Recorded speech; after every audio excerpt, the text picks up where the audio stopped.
I'm here. I got to talk to the Twitch people yesterday a little bit. I was wasted, and then I saw that there was like an open. There was like a. I just finished celebrating a friend's birthday, and I was back home, and I was really drunk, and I saw that there was like an open. What do you call it? Like open office, like hangout with Twitch staff thing in this Discord I'm on, and I was like, I'll pop in there. Maybe they're talking about stuff, and it turned out it was just 3 Twitch staff members and me. I was the only only one who showed up, and I was like wasted. And so I got a chance to ask them, hey, what is the policy as far as doing like an artistic study of a nude painting, the sort of thing that would be allowed in any museum in the world, regardless of whatever kind of cultural differences you have or whatever. You know, like doing a study of a Rubens. You know, is that a violation of TOS? And they said, oh yeah, we'll get back to you. So then they sent me to the TOS page, which says that a real nudity is definitely not allowed, and sexually suggestive content is not allowed. Which, I mean, does a man like a man dressed in a loincloth riding a giant snake, does that count as sexually suggestive? And so I'm like, okay, great. Well, thanks for not clearing up anything, Twitch staff. That's really living up to the reputation on this one. So, you know, I joined the ranks, the classic tradition of Twitch streamers complaining about Twitch policies. So they are really wanting more artists to be able to do Twitch streaming and stuff. So I'm going to let them know, hey, maybe clarify policies about artistic nudity on the platform, because they have nothing that speaks specifically about artistic nudity. And men riding snakes. Or man riding snakes. I think. I mean, you could say that's the thing. Is like, you know, people get sexually suggestive themes out of all sorts of different things. I guess you know it when you see it. I think I know it when I see a guy riding a snake, but I think that's different than like a girl in a bikini. I don't know why those two things are actually that different. But you know what? We live in a society, you know. So Right. I guess it depends how horny the Twitch staff is. I mean, yeah, that is the thing. It's like if the mod is made horny, then I think that's a violation. So I think that what's important here is that I map out the specific kinks of all of the Twitch mods, and in that way I will be able to create a path of safety for all of us to be able to study art, you know, in the classical tradition. I somehow figured that would be your conclusion, yes. So they like I just texting back to them, like, he's like, oh, I thought I'd get some clarity for you and link you to a policy page. I'm like, that's not what getting clarity is.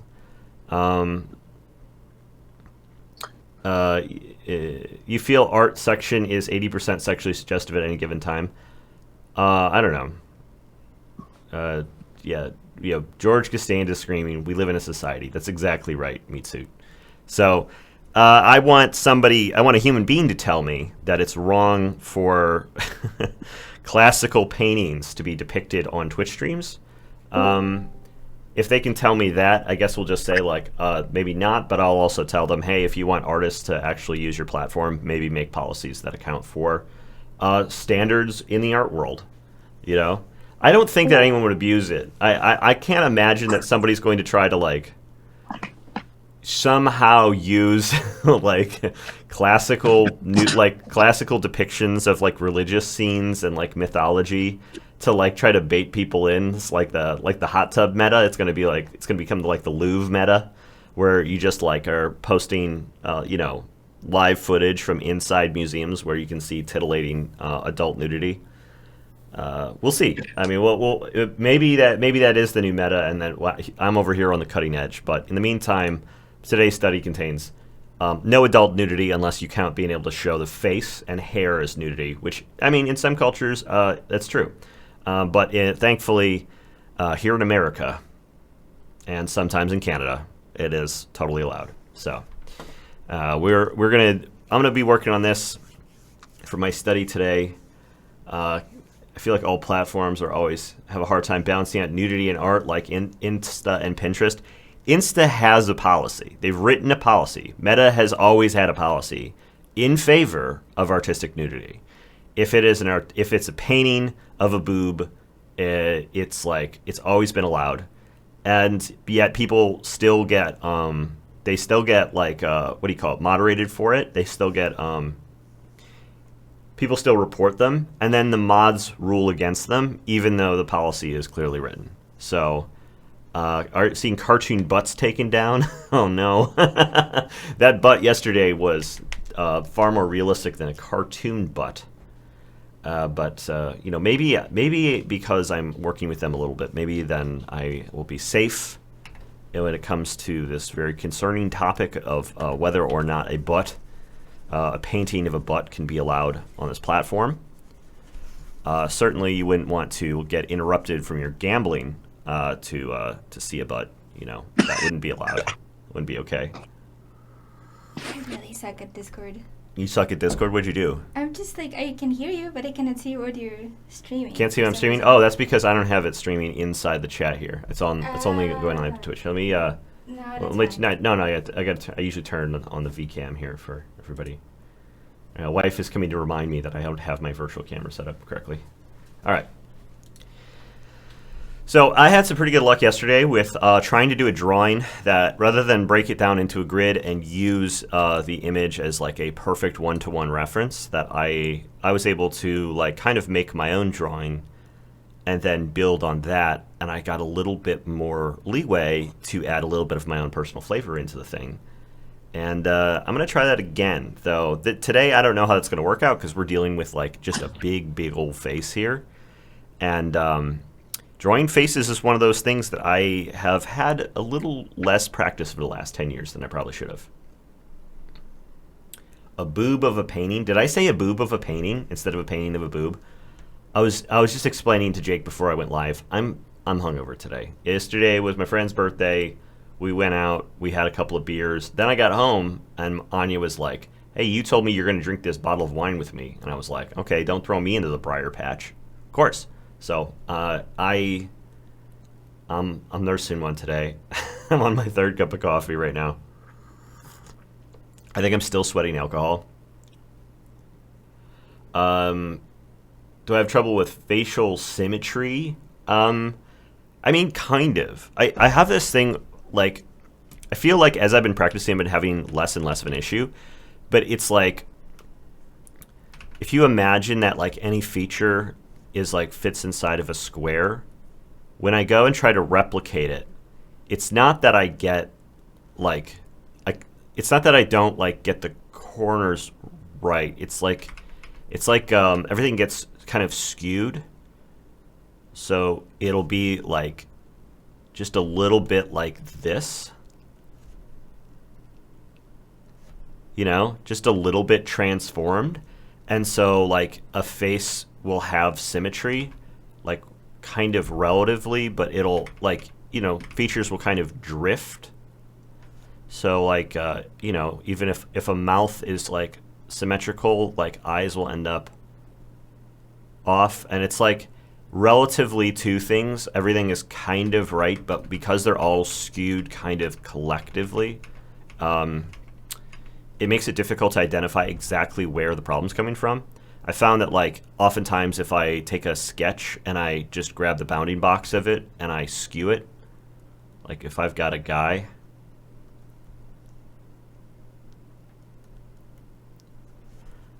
I can usually go in there and like, if I flip him, I can usually flip him and skew him and get everything kind of aligned correctly in like one go. Because it's like this kind of weird uniform skewing that happens. Especially when I'm working on a sketchbook. Because the sketchbook sits at an angle to me, I'm typically not using a drawing table.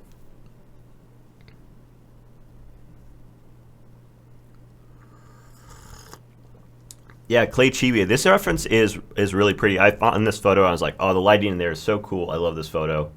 And now I'm going to have to try to like, now because I think the photo is really nice, I feel like it's going to be extra tricky for me. But every time I felt like it was going to be extra tricky, I feel like I also put in a little bit of extra effort. And then I'm finding myself, feeling like I'm having a good day that day. So, maybe the extra challenge here is going to work in my favor. It's going to be tricky because her teeth look a little squiffy. Squiffy Is that like a special term that Brits have just for teeth?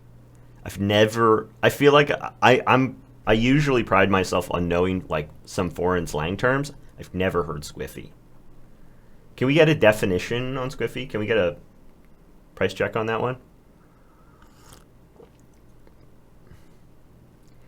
It's for anything a bit on the wonk.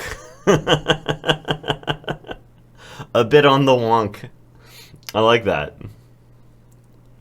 He's squiffy from the rum. Okay, I'm learning. Nice. You're squiffy from the hangover. I'm squiffy from my fucking hangover is what I'm squiffy from. So my strategy of like drawing things big and then shrinking them down and kind of trying to get proportions on everything is not going to work in this case because it's all big. There's like nothing to shrink down. I mean, I could fill the whole screen with like an eye maybe. It's not even the right way. Curves of the top here. Sure, the way her eyes are being lit, and like the hugeness of her eyes, she looks kind of like a Yoshitaka Amano character.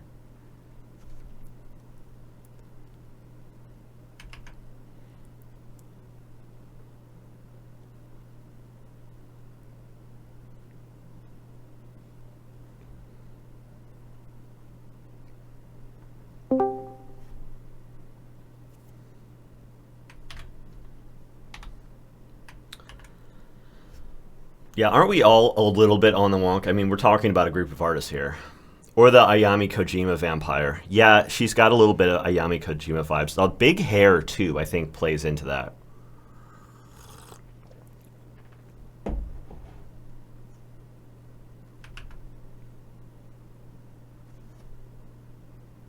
Squiffy. Squiffy.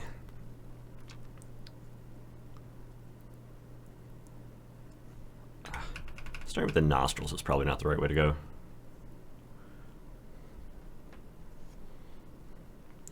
I wonder if I would have an easier time drawing the outside of the head or starting with the features, starting with the face.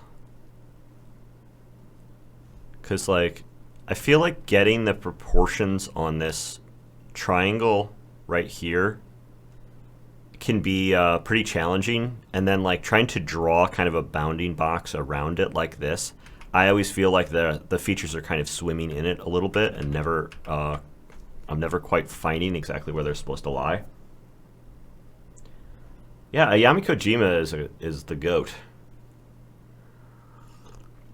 A big inspiration on a lot of artists these days.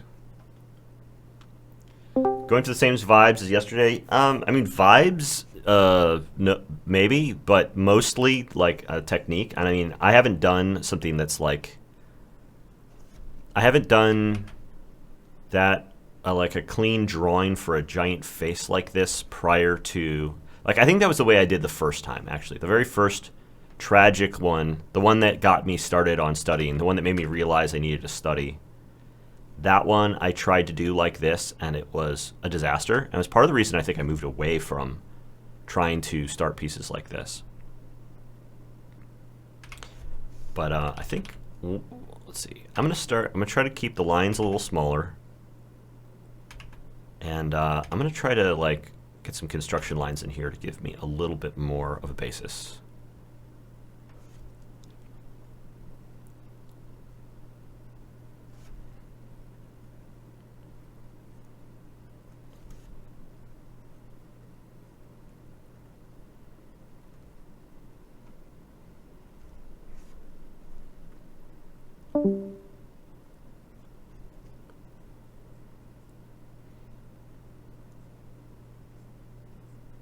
See, she's got this long neck. I'm gonna keep it, you know, I'm kind of going back to this feeling like I'm drawing a grid again.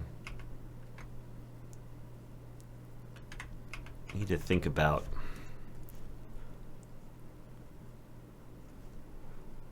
what does this look like to me, rather than where does it fall on the page specifically.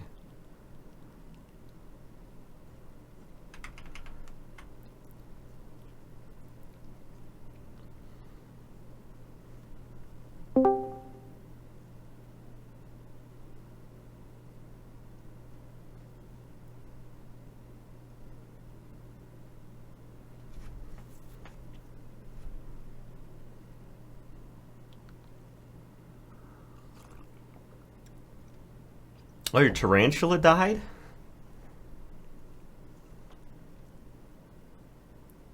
Forehead to brow and brow to nose is the same. Maybe it can help.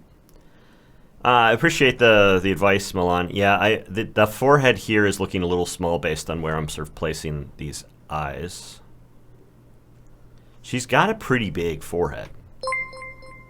Oh, hey, thanks for the raid, Victor. It's a nice way to start off the day. I get a nice raid. Let's see, who's this Victor person that's just raided us?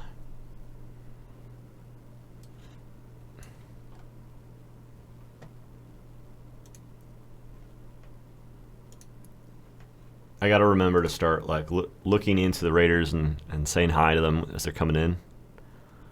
Yeah, Victor's got some cool art.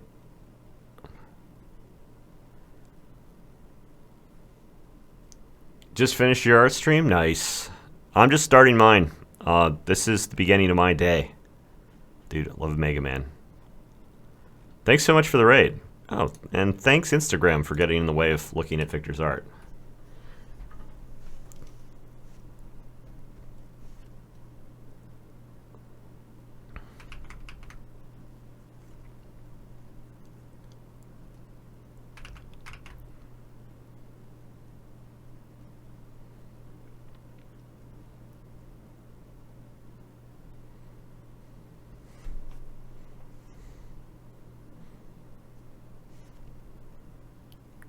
So let's see. I'm going to try to... These construction lines are helping a bit here.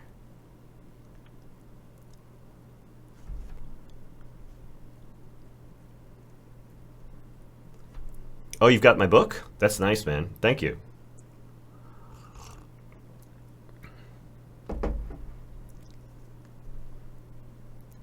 So what kind of stuff are you doing on your art stream?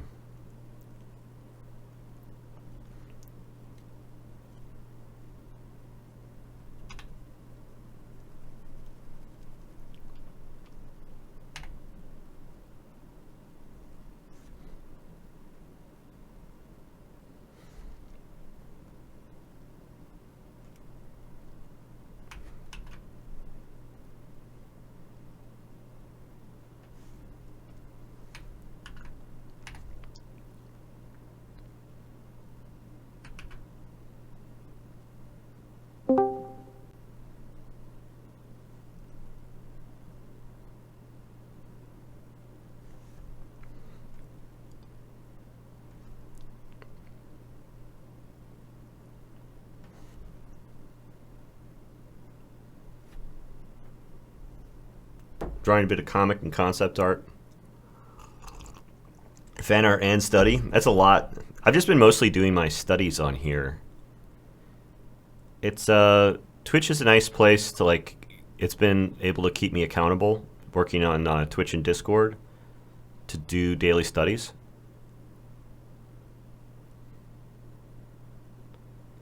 Leg span of 7 inches, Brazilian black tarantula. God damn, that's a big spider.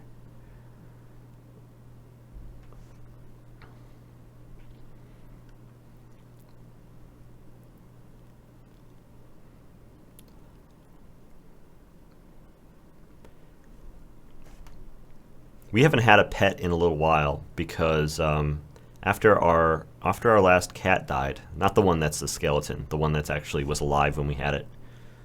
I want to have a little time where we're able to travel freely without having to worry about a pet back home. You know, a pet can be kind of limiting, especially towards the end of our cat's life. It was there was a lot to worry about as we were going away, and it made it hard for us to travel. I wonder, is it like the same thing happen with a tarantula? I doubt you can just leave a whole bunch of crickets inside its cage and be like, I'll see you in a month.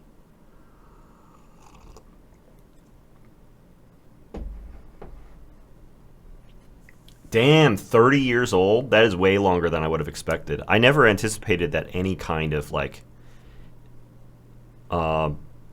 maybe I'm using medical terms here wrong. Insects or bugs or whatever would live for any amount of any significant amount of time. Arachnid. I mean, this is arachnid specifically, but I don't know if there's an overarching term that groups arachnids and other kinds of bugs together.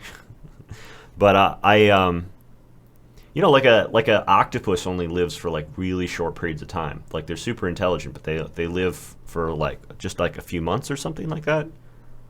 They maybe not a few months, but they're like not very long, not as long as you would expect out of something that's like intelligent.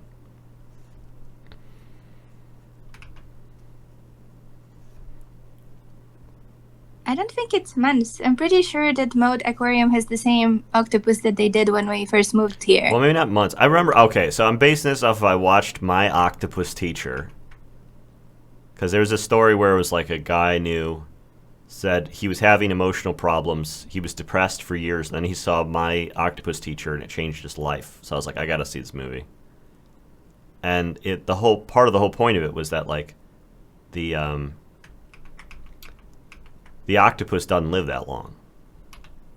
Like the octopus teacher is like it's kind of in and out of the story. Its whole lifespan is in the span of just the story.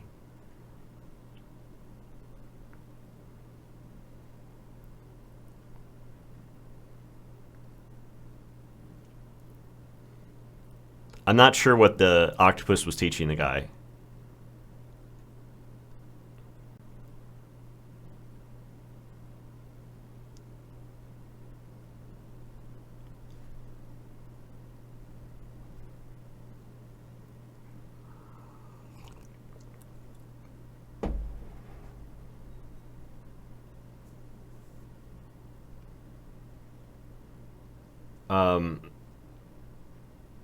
Good pets? Well, I mean, I don't think we're really looking for pets. I'm just kind of curious, like, do you need to kind of baby a spider? Do you need to baby a tarantula? Does it require you to like do you have to like hire a pet sitter to come over and feed it if you go on a trip?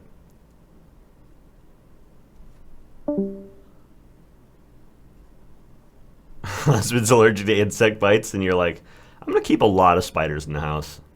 I'll just not have him I'll not have him touch it too much.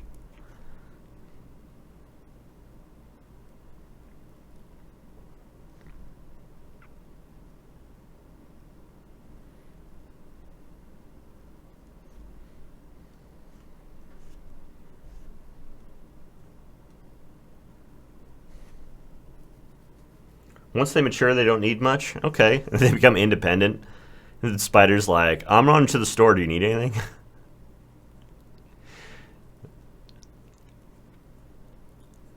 You're like, I came home and the spider ate all of my Chinese leftovers from the night before. It's bullshit.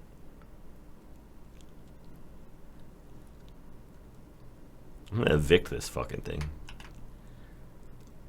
Never paying its half the rent.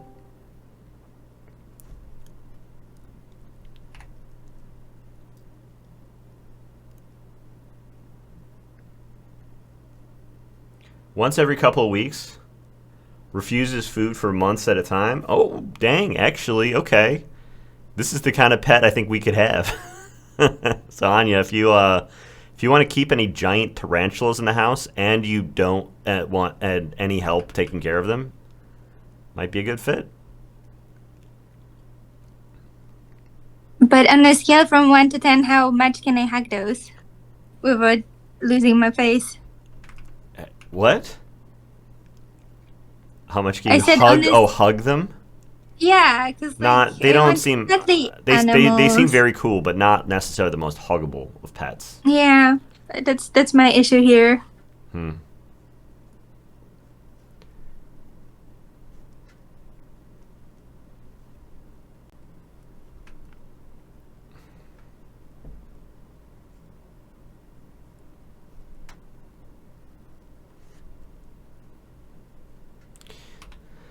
Let's see. So one of the issues I'm having here is I don't feel like this is how I would. It's like the proportions I don't think are that far off, but it's not how I would draw a face.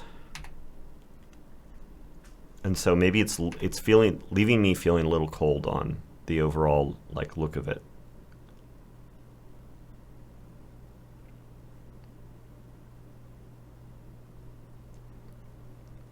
So I'm going to use this like layer as maybe a guide.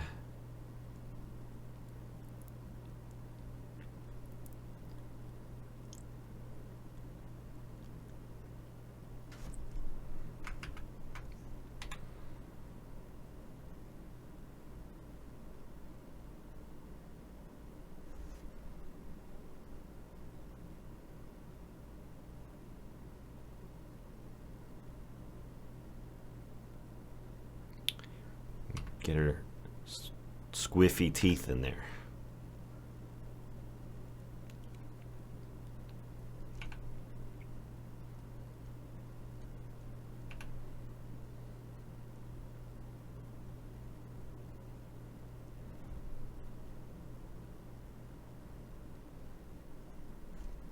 She's got this very pronounced chin too.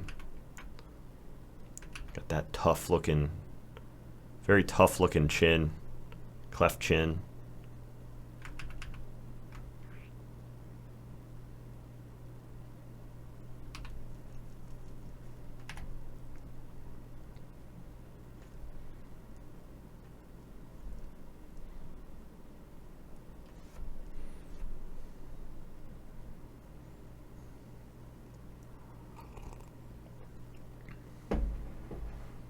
Clarice. It reminds me of Silence of the Lambs. Do they make noises? I'm almost certain that they make noises, right? I can't imagine tarantulas are silent.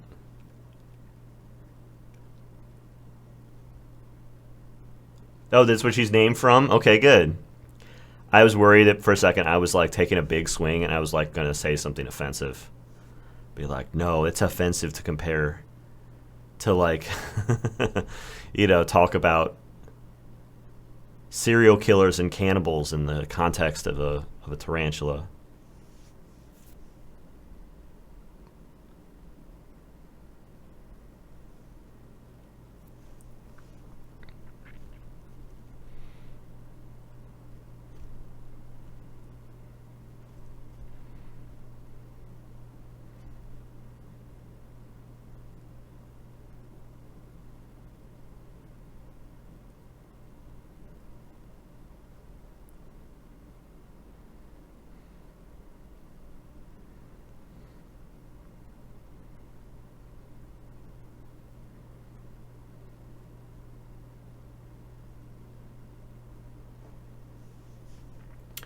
Stridulating sounds like a mix of weird buzzing and grinding. Oh my god. It's got a lot of bits. Spiders gotta have a lot of bits, and then to hear like buzzing and grinding noise coming from their bits, that would get me. Like there's a lot of buzzing and grinding coming from that thing in the cage over there.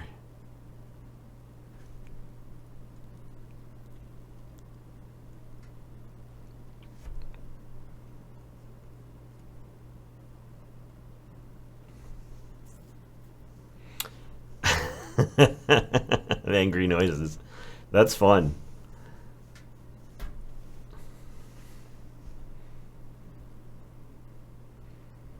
Add some leaves to this, Pete. You'll have one of my paintings, a sad person in a bush. I love that you know your own art so well that you've like boiled it down to this one simple idea. I mean, adding some flowers or whatever actually isn't a bad plan. I was just drawing flowers for my other painting. And I was playing around with some brushes, and I found a brush that like helped me create some like very flowery, stemmy, planty shapes like very quickly and easily in a way that I had a lot of fun with. And so, I mean, if I decide that I want to like go someplace a little unique with this, I could definitely do that. You can also do a study of this and post it on the Discord. Like, that's allowed.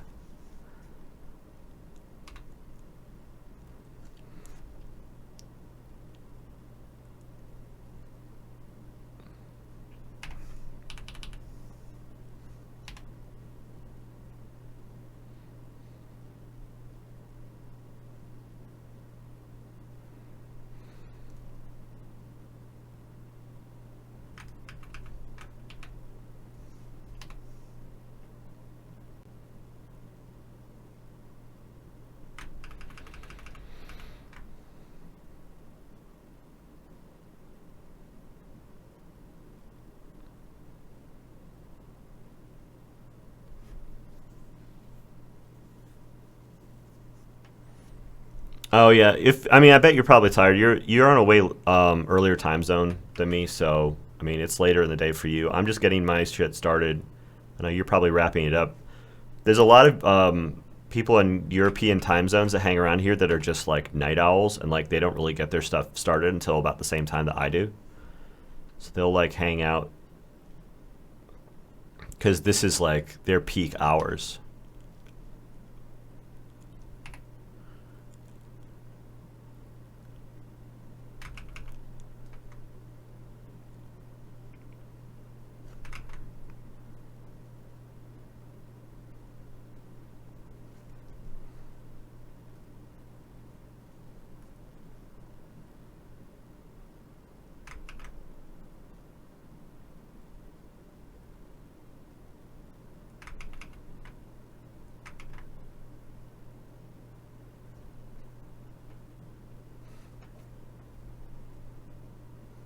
Oh, okay.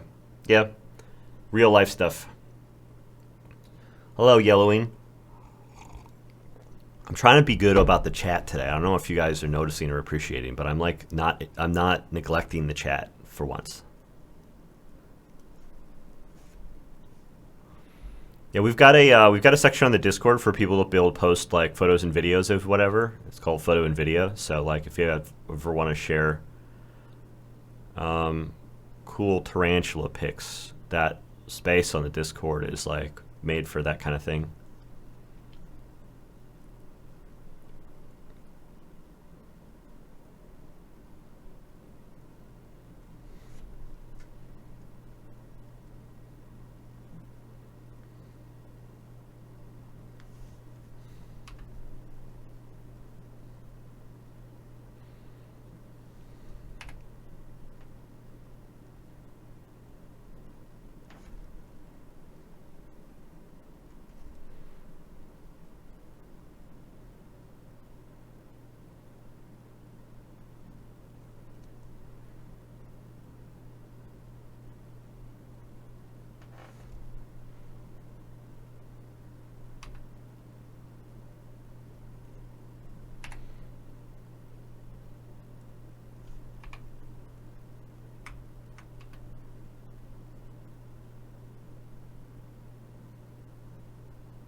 I like that her lower canines are kind of poking out from behind the lip.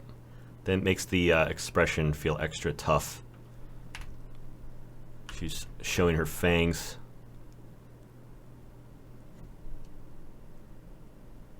I'm being really precious about this step because I feel like if I can get this right, if this will feel right, then everything else that comes afterwards is going to be like really easy and fun. It's just that like I need to make sure that this step goes well so that the next steps like become like really simple. I'm trying to avoid making like careless, thoughtless marks, double checking my work, thinking a lot about like what I'm trying to accomplish with all of my different strokes here. And then if I make a stroke I don't like, that I'll just instant undo it instead of like trying to constantly grind away and make stuff around it.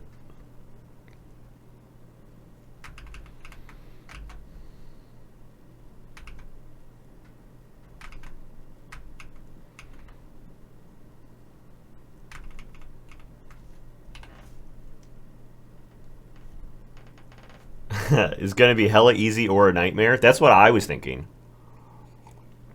Hi, Typo. Nice to meet you. Welcome to the stream.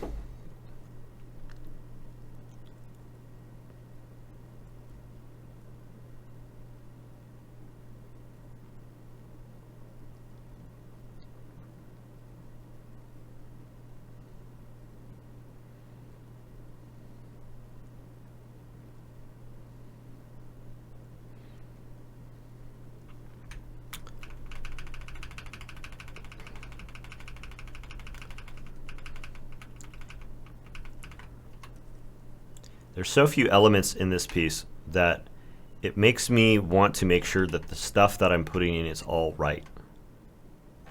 Wait, let me actually grab both these layers. I think I'm going to jam them down together.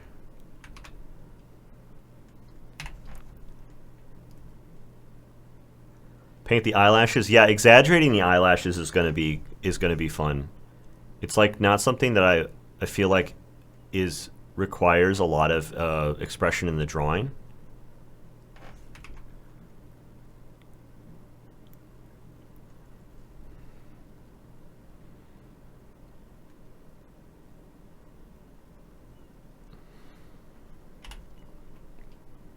No, I don't want a text tool. I want a transform tool.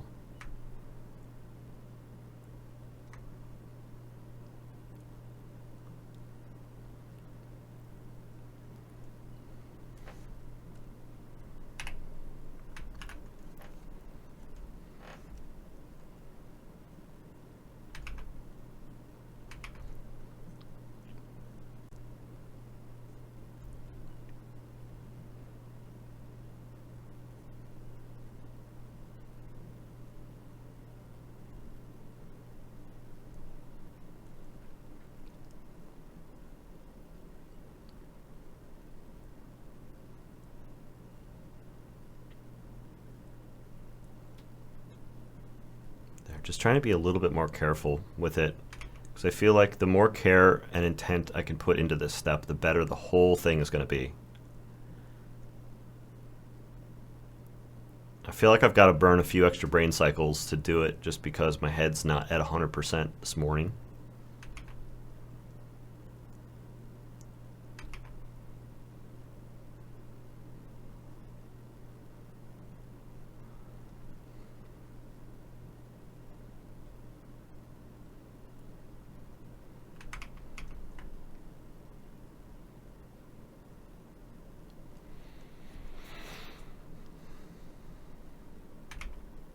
And there's this little suggestion of the other hand here. She's got this like touching her fingers to her palm gesture going on just off camera, it feels like. Let's see, I shrank the whole head down to give myself a little breathing room, but then I drew the hands, I think, too big here.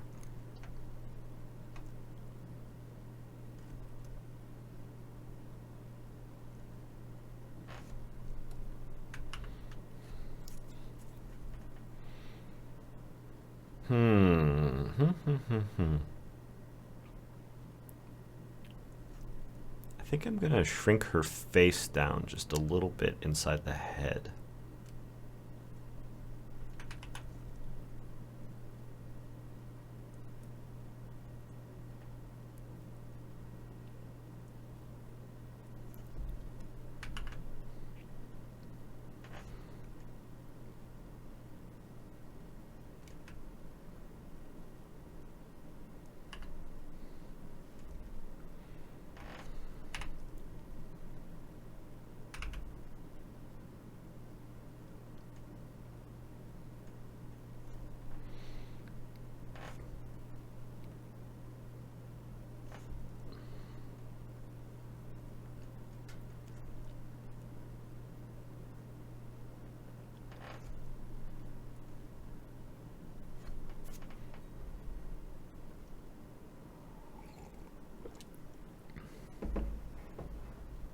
Stippling, huh?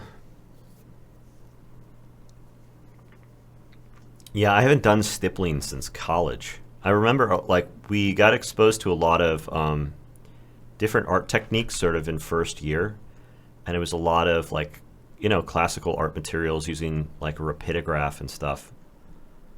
But I never really felt the need to come back to a lot of that. I wish that we had more traditional painting in my college courses. I see that like the Ringling kids, they get them to work in gouache. The illustration majors, they get them to work in gouache like really early on to do studies and stuff. I think it's awesome. It's a great idea. Though there's always complaints, and like some of the other majors, they do their like early studies in just like on an iPad, like digitally. And I just don't think that you get the same kind of learning out of that. I feel like that's the sort of thing that makes me feel like I'm definitely getting older, expressing opinions like that out loud.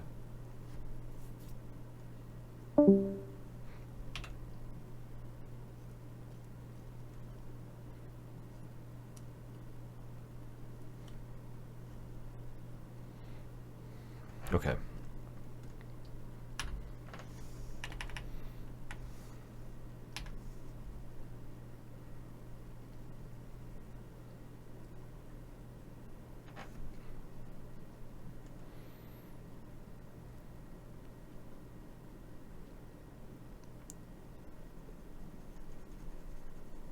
I don't think I'm going to do anything clever with the background this time.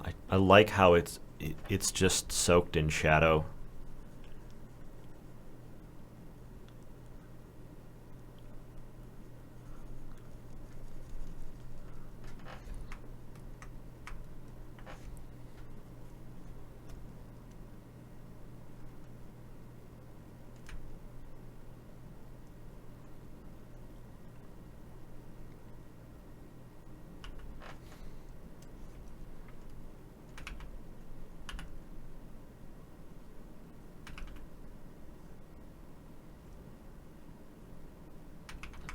I think this shoulder does need to come up a little higher here, just because it feels like she's kind of, I don't know, rolling her shoulder over a little bit or something, and it's resulting in like, it's making a kind of essential part of the pose here.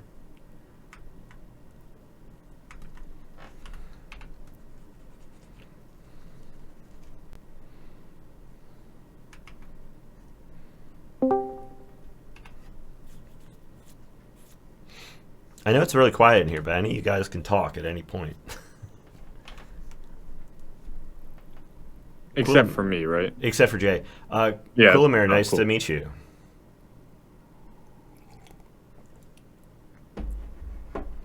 Yeah, I mean, I think that, you know, if you're going to have an illustration major who's going to be working primarily in digital, like, you don't really need to make a case for digital at the beginning, which is why I think it's important to make a case for alternatives. So how's it going, Jay? You know, at work, like I usually am during the streams. You're not going to get in magic trouble for card. this one of these days, right? You're not gonna roll in here early one day and be like, "Well, I lost my job." We all I saw mean, that one coming. of these days, I don't know. That's like saying, will I maybe die tomorrow? Yeah, I mean, potentially, but probably not. Like, But hanging on the stream is not going to get you fired. most likely not. Most likely not. Okay. Those are odds I can take. Yeah. But actually, I actually did have a question. Actually, I gotta go. No. Okay.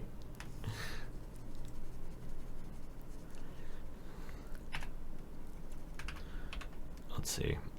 Such a cliffhanger. I know. Well, maybe he'll be back. Stream does go for 2 hours. This is a shockingly small amount of like progress to be made over the course of the first 50 minutes of the study. I think I'm Well, being. mine looks kind of nightmarish right now, to be honest. Oh, are you doing? Are you doing the same piece? I'm trying to, but I haven't tried to like draw a face from reference in a really long time. Mm-hmm.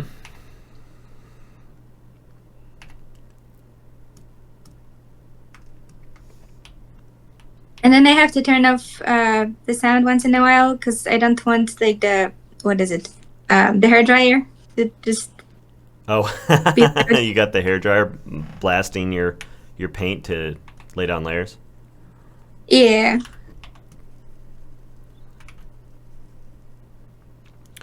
Yeah, one of the things I wanted to try out also was to be a little bit more liberal with my soft brush. Something that's in my tool palette, but I don't actually reach for that often.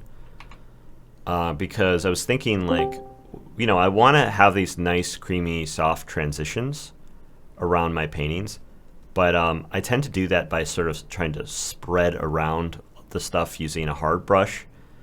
But I think, like, you know, I'm going to be pushing around a certain amount and subdividing things, but like the initial kind of spread of color, I should give a try to doing it with the soft brush so that I start off with smooth transitions at the beginning. I'm also going to, I think, blow this up a little bit.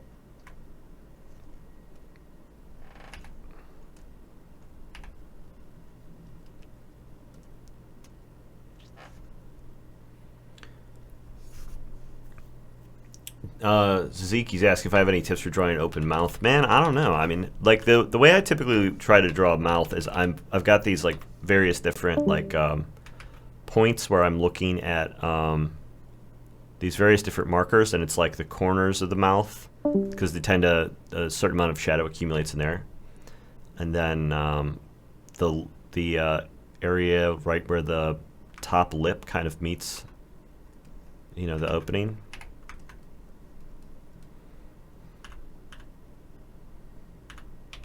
And then like right below it, and then the bottom of the sort of bottom dip underneath the bottom lip. And between those like few points, it's like easy enough to define a mouth, and then I just try to see what shapes need to get spread out from there in order to like make it all make sense. Let's see. I want to add a little bit more basic value structure in here, and then I'm going to try to switch over to my round brush to make sure that I get something that feels relatively smooth early on, so I'm not spending out a bunch of time trying to smooth out things later.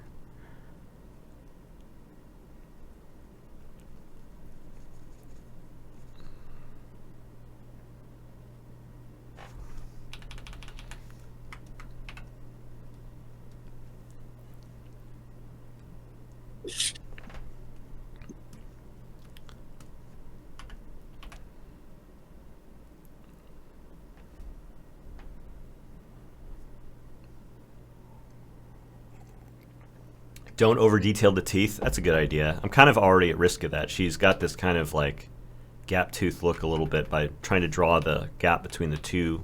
She's got these, you know, prominent front teeth.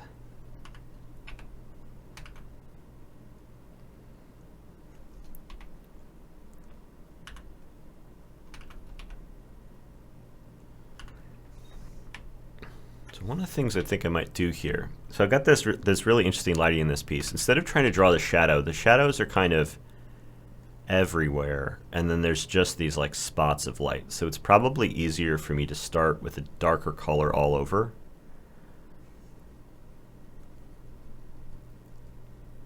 And then be bringing back up light into the areas where I want to have this like spotlit look.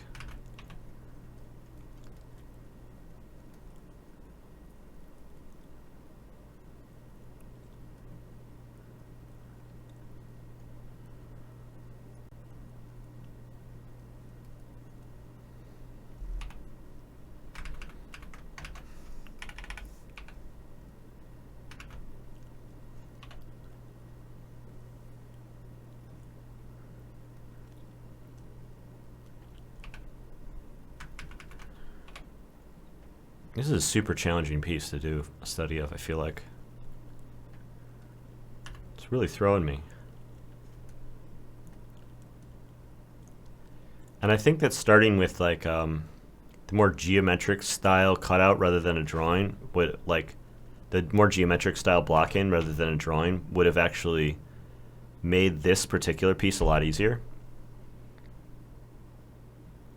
I'm glad I took my time with the drawing at least. If I had tried to rush into these next steps while things were kind of further out of whack, I think I would have had a really hard time with this.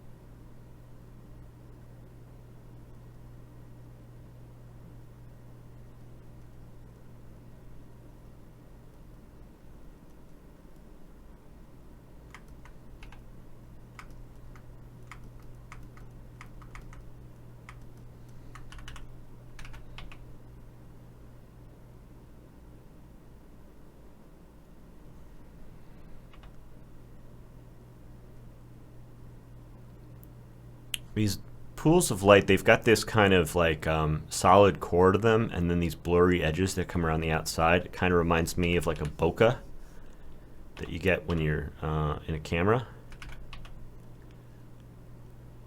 Probably created in a similar way.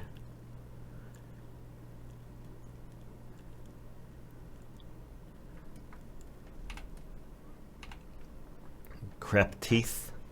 So many teeth. Well, thank you, Vanta. Glad that you like my reference photos. This is just another one I've pulled off of Pinterest. My many years poking around on Pinterest, they're always feeding me good stuff. I don't know if you actually need to have that much time on there to be able to get good results from Pinterest, or if it's just its algorithm is good for everyone off the bat.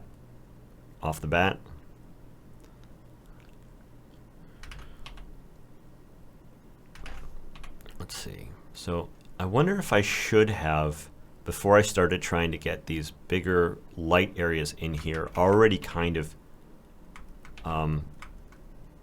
built in some of these ambient occlusion shadows, because I got these very subtle ambient occlusion shadows and these very, very bold like highlights, and they're just not equal in the way that they're affecting the overall value of the piece.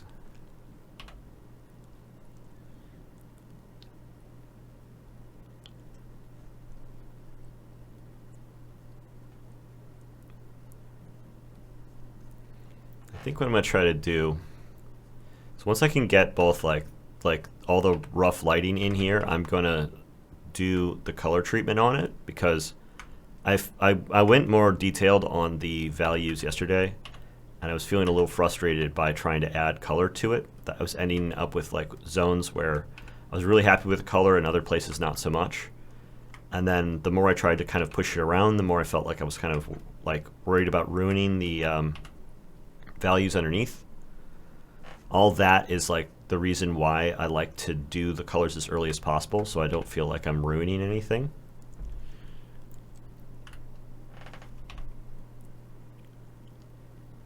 So there's like this very subtle sense of her being underlit, like lit from underneath, because of there's like, you can see there's a subtle shadow here at like the corners of the upper part of the mouth there, and then like on the top edge of this lip, of the lower lip.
Move to locally storing references in Eagle.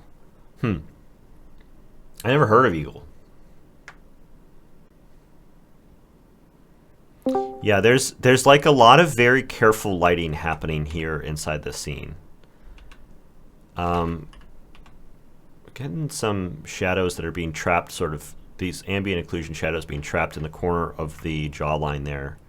But there's definitely some light, some bounce light coming from underneath. There's a lot of bounce light in this scene, which is one of the reasons why it looks so cool and so strange and unique, but it's also what's kind of making this whole thing challenging.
Okay, so this is the point where I think I'm going to pivot. And maybe just a little bit more.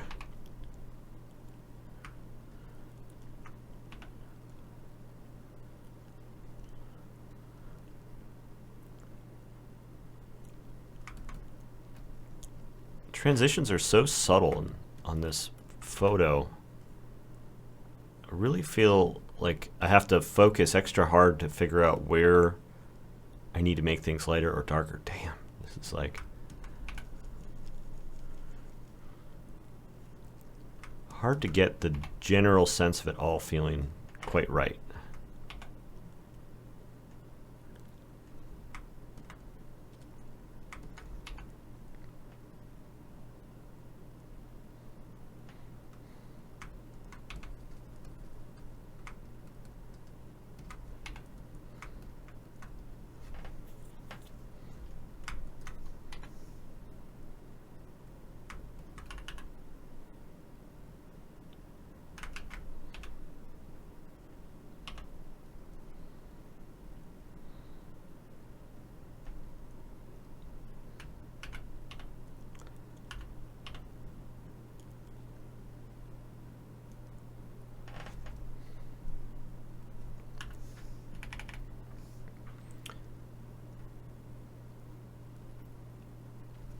Just going to ask the difference between illustrator, concept artist versus other professional roles I'm not aware of.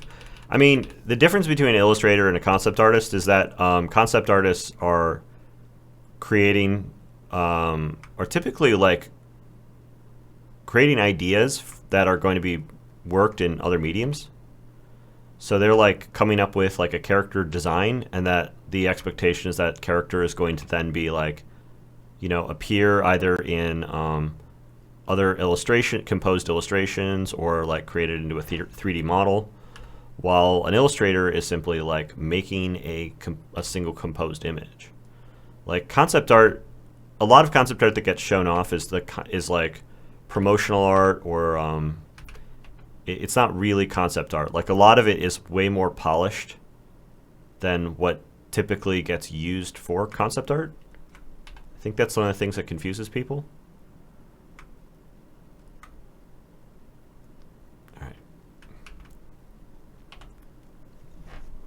I'm going to put some gradient map on this.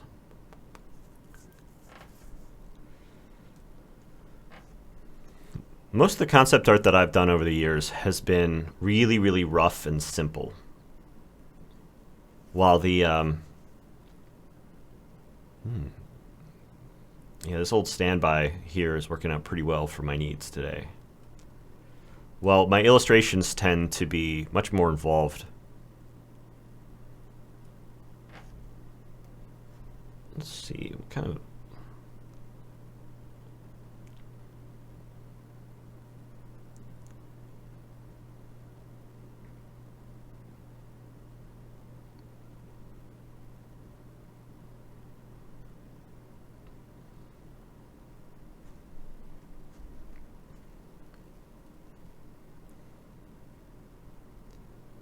I see a lot of concepts that are almost fully black and white rendered. I mean, it depends. It depends on what the project calls for. But you typically don't see like a full, you know, finely rendered character with a background. You know, like you don't see a fully composed like scene with like, you know, a figure interacting with an environment composed in a composition in concept art, because that's not really what's necessary out of concept art in most cases. This is just a normal layer. I'm at hard light. There we go. This is kind of like a pretty monochrome image here, so I just want to see if I can get a color that is going to give me that like sense of the red hair and a warmth to the skin tone.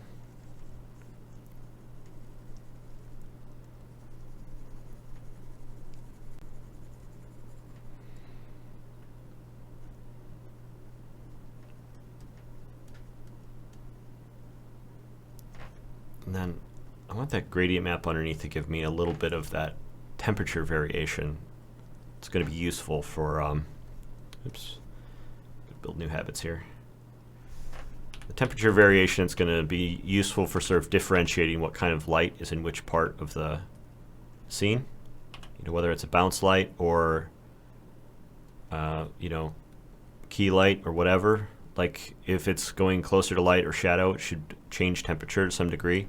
You can see how like we get a little bit of these more like warmer, darker tones in the shadows here, and then towards these like open fill areas, it cools off a little bit. It's still very warm, still very orange, but like the difference between what's happening here in the cheek and what's happening here inside the jawline is very different. You can even see that the shadow on this side ends up being a little bit cooler than we have on the right. And so the blue that's mixing in from the gradient map here is giving us a slightly different temperature inside those areas. That's excellent. That's doing a lot of work for me. That's why I like using gradient maps like that. And then I'm just going to paint a little bit of yellow in on the the areas that are getting a lot of direct light to change their hue a little bit and also intensify them a little bit. It'll give them a little bit of extra glow, which the glow is coming from all of these. You can see if I really exaggerate it, it's all of these bright oranges that are coming in over the dark areas. That is like giving that light the sense of glow, and I'm gonna want to grab those colors and spread them around and use them in order to create the colors throughout the rest of the scene.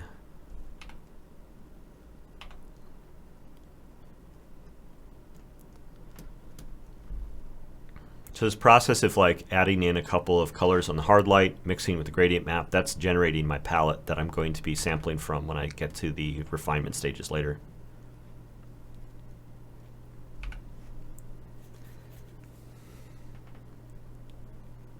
I might have asked this at one point, but I thought I'd ask again. Do you ever get a come down after a finished painting? Almost like depression or something? Well, there's definitely like, for me, a sort of cycle of like mood going up and down over the course of time. I haven't really associated with like finishing a painting, but I'll keep an eye out for it. I feel like I always feel like my mood kind of come down as I get to the point where I'm like refining a painting rather than when I'm finished with it. Just because like it can be a little bit of a tedious process. And I have to be like, you know, a little bit more mature, a little bit more focused during that time. And, you know, I think I'm at a greater risk of sort of being bummed out during that part of the creative process overall.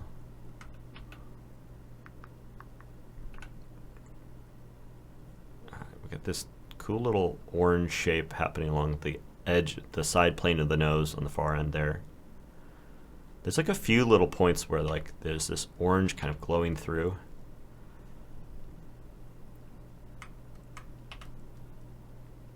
All right, I should have the colors that I need here, but obviously the values are like really not everywhere they need to be.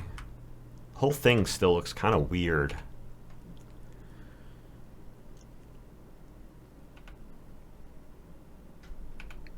Pick an easier portrait next time. Pick an easier portrait. Well, that's the thing is I put a bunch of them in a folder, and now I told myself I was just going to like go with whatever came up. Yeah, this is a bad start for me. Yeah. Like this isn't supposed to be just like you getting served up stuff that's going to be an easy win. It's supposed to be like educational, right? It's supposed to be challenging ourselves. But the issue is that any portrait right now would be educational for me. Well. Yeah, I picked this really tough one, and now we're going to do it.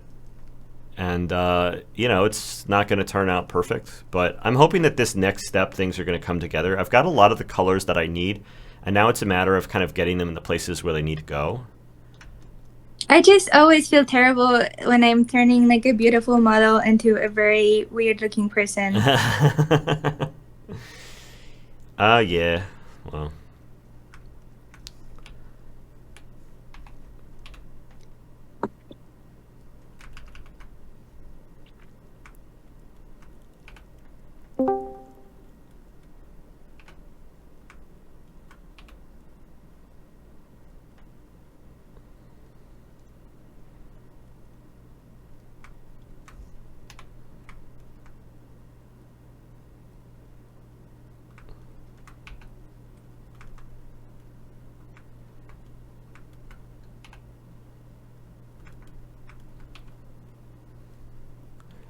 spending my hangover time this morning playing a lot of Armored Core 6. Finally got to tuck in and get some real progress on it.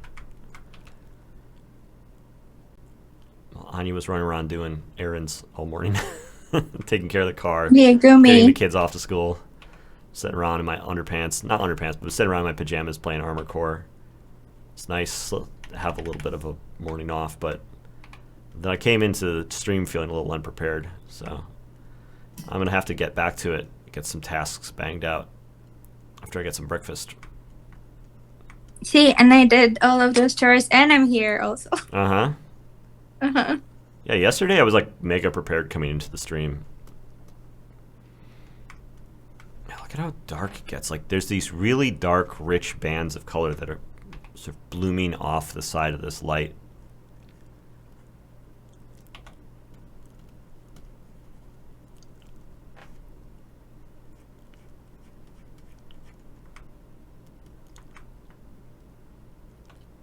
Yeah, I definitely will not make a career as a portrait artist for the time being. Yeah, well.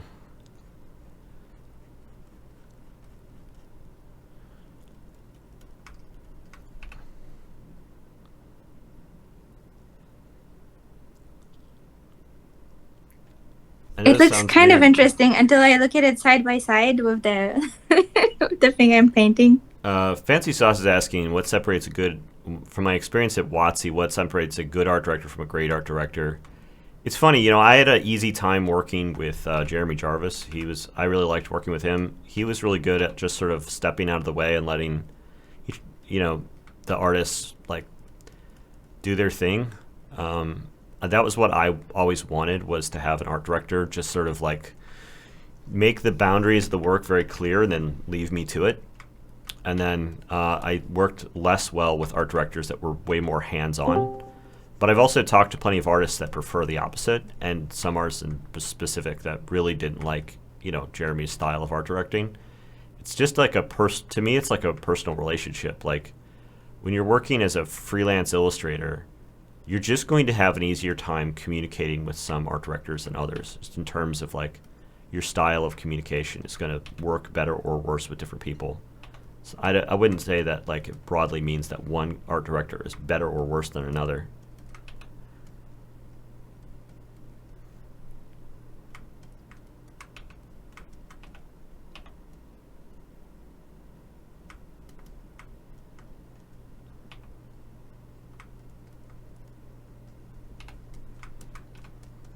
When I was mocking all this up with the spongy brush, it left behind a lot of texture. The texture is really useful for some things, but I don't think it's useful at all in this situation.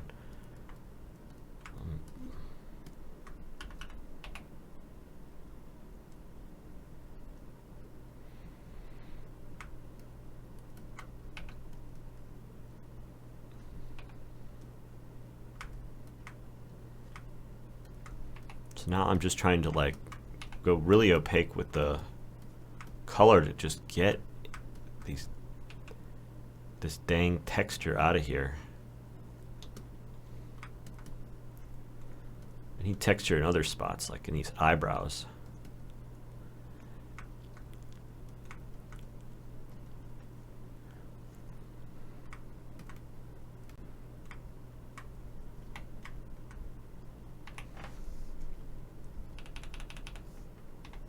Arena Arts was asking something. Question: do you have any journaling to clear mental clutter, or do you rely on other methods? I have a note-taking app that I use called Obsidian. I'm pretty new to Obsidian, but I've had like various different note-taking activities over the course of like the last several years.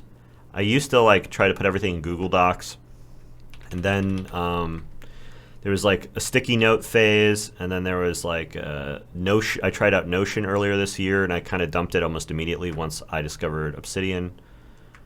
And so it's like Obsidian's been really good. I don't really want to journal at the end of the day, but like what I always want out of note taking is I want to be able to have it connect to my phone, because I'll just be like walking somewhere, or I'll be like sitting in a restaurant, or like, you know, just in random moments in my day, something will pop into my head, and I'll go like, oh, I haven't picked when my next Kickstarter is coming out, and I need to start scheduling that immediately.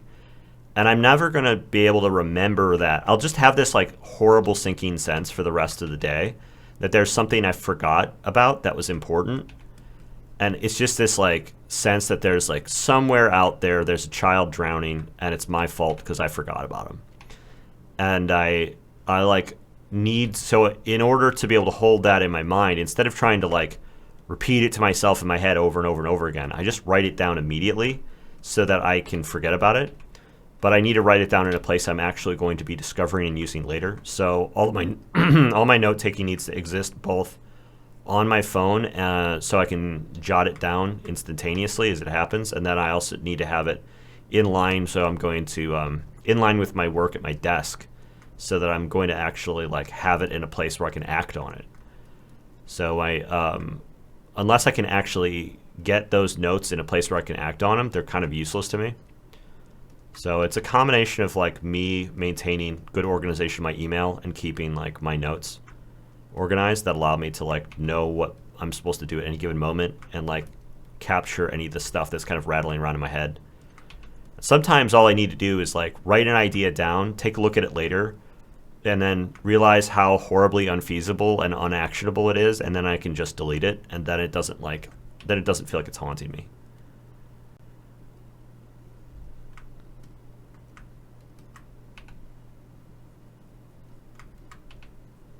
It took me a really long time to start to realize I actually needed to have those kinds of habits, because I was never a note taker in school.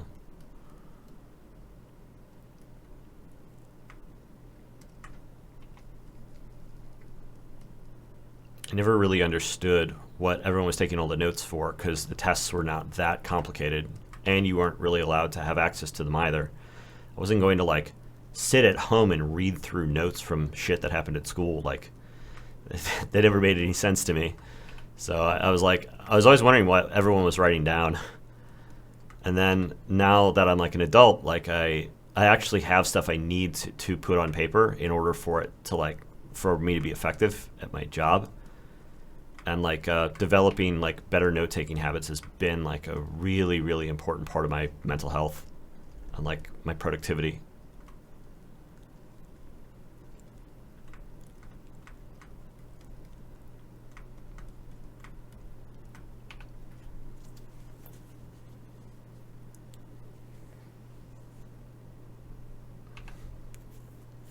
Start making this big chili, one giant chili pepper, or like a chili stew.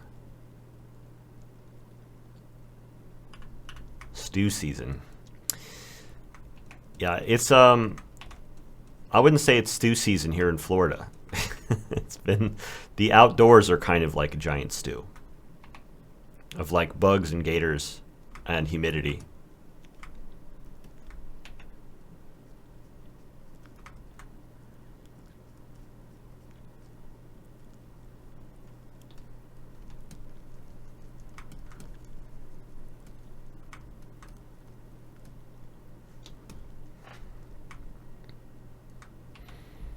We've got hurricane season going.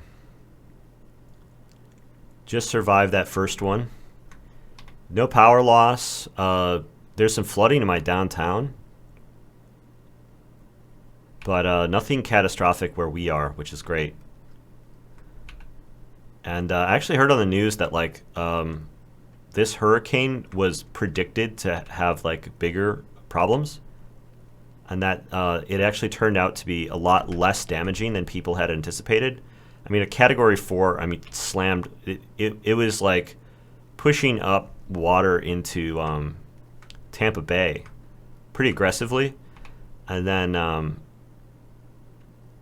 you know, we ended up being along the outside of it, first on the east side of the hurricane and then on the south side of the hurricane, as it sort of like whipped over the top of us, but never quite making direct contact, so it wasn't too bad. But we still got a few more months of hurricane season, so we'll see what ends up happening over the course of the next couple of months. Could be interesting.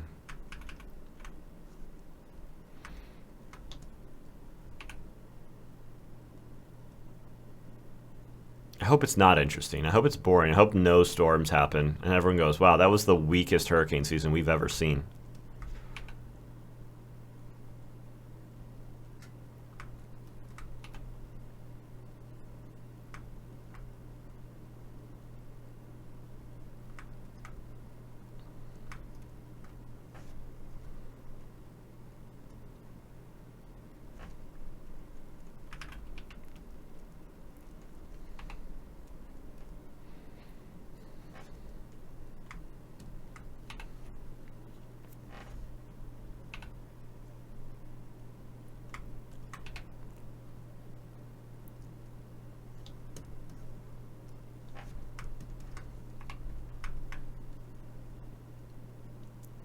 I'm looking over at the navigator here and I'm liking what I'm seeing.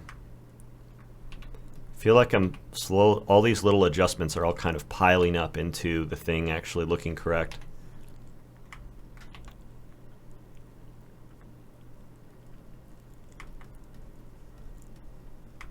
When you have all the colors locally like this, like when you get all the kind of colors of the palette arranged more or less where they need to be, it can be just a matter of having to like kind of nudge them around and relocate them a little bit at a time in order to get them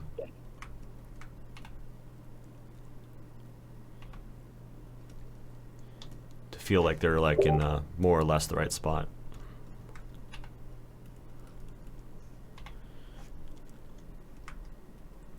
Let's see, I want this warmth on the underside of the eye fold here.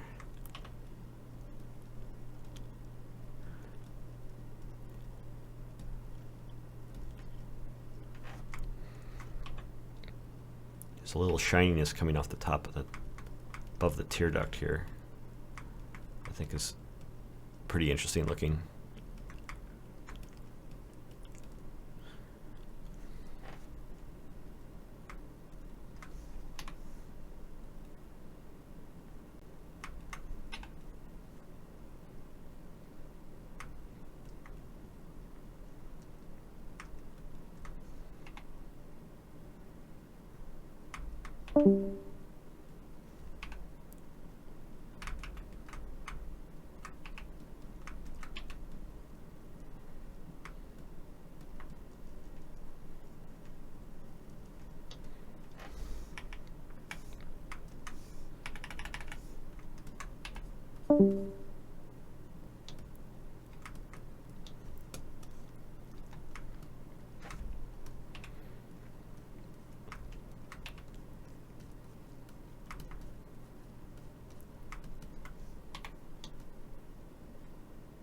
Can we get angel emotes and badges? Angel emotes and badges. There's a little chibi Azrael emote. I forgot how to write it though. I forgot what it's called. And then badges. I don't know anything about Twitch badges. I would say the answer is yes to both of those things, but like not today. Faux natural window light in your bunker. I mean, I don't really want natural light in my bunker. I like to be a bunker goblin. If I want natural light, I just need to step a couple of feet outside. If I go out of the bunker hatch here, there's like, you know, plenty of natural light in my bedroom. Got some big glass doors leading to the pool cage outside. Or you can come join me and do some traditional media. Oh yeah? I'm allowed in your office? Sometimes when I'm like taking something out of there, putting it away, and you catch me, you're like, hey, what are you doing in there? And I'm like, trying to get printer paper. Because you seem to be looking for things where you don't know where they are. Uh-huh. Yeah. Mm-hmm. Or bringing stuff that doesn't belong there. Yeah.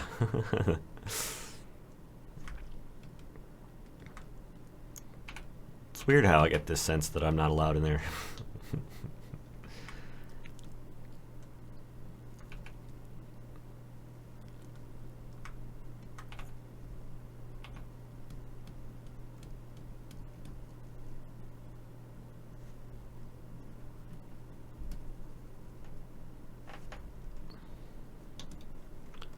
All right. The nose has started to get cleaned up a little bit. Lips have had no attention. If I can get a rough pass on these, then the whole thing is going to be more or less feeling semi-complete, and I've got 35 minutes to do it. I think I'm actually going to be in pretty good shape. The cleanup portion of this piece is coming together. The final detail phase of this is coming together pretty quickly, since I'm feeling confident in being able to rely on the overall structure.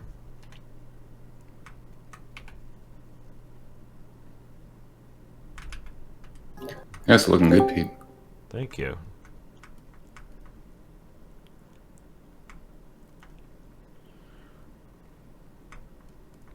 Are you trying your own take on it?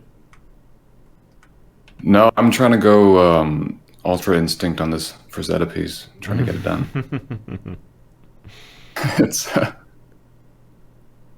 I think I can. I think I can scrape something up by tomorrow. That'd be awesome. I'd love to see what you can do.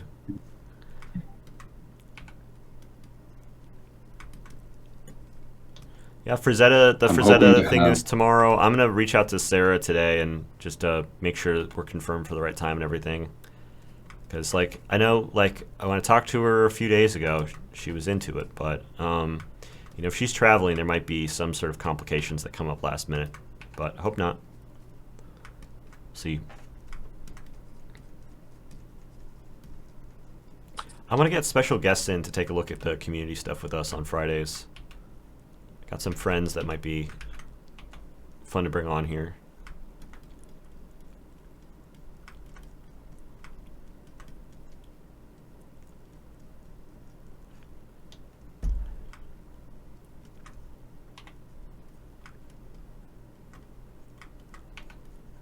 Anya, who do you think we should bring on to like take a look at community stuff on Fridays?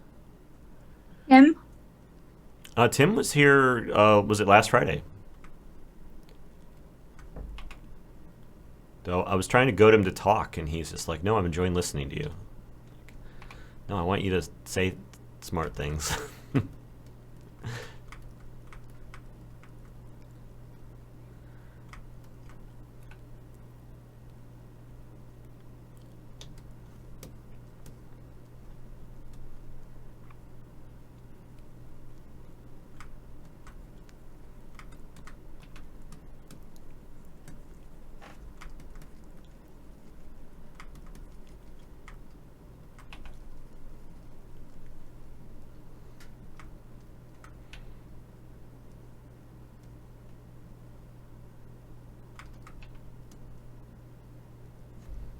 Okay, so I don't know if I don't know if I have a color for the lips.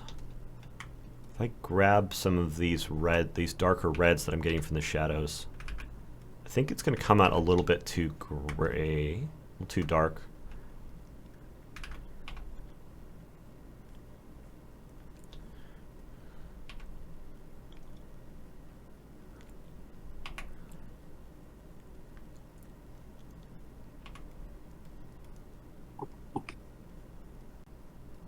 This is not bad.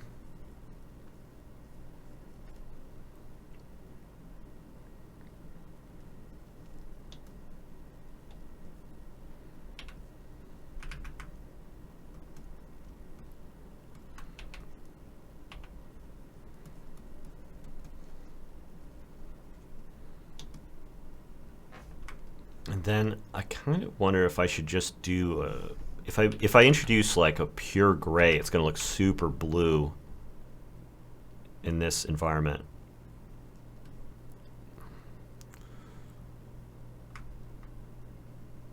I don't think I got the mouth shape exactly where I needed it.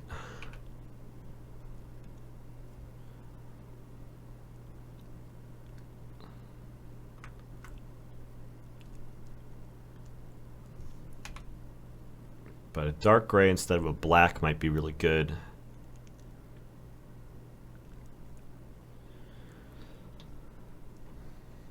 For like the pupil in the eyes and stuff.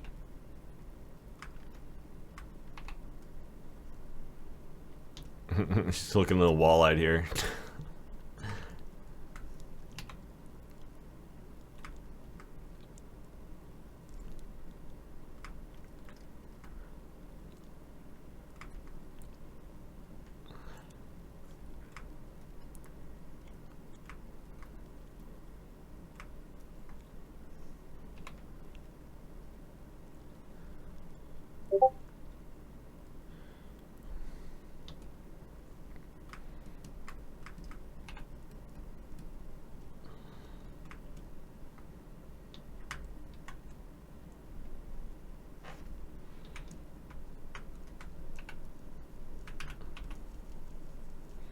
Yeah, the gray looks super blue under these conditions. It's very cool.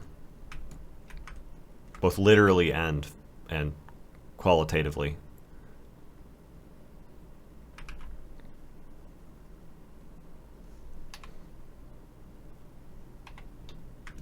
Thank you, Fijoto.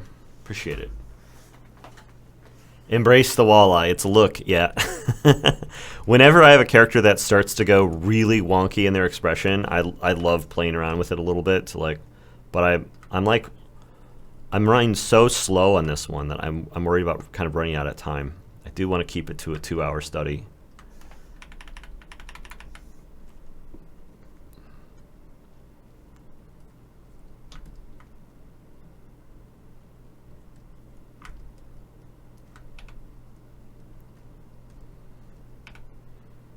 I haven't done anything with the hair yet.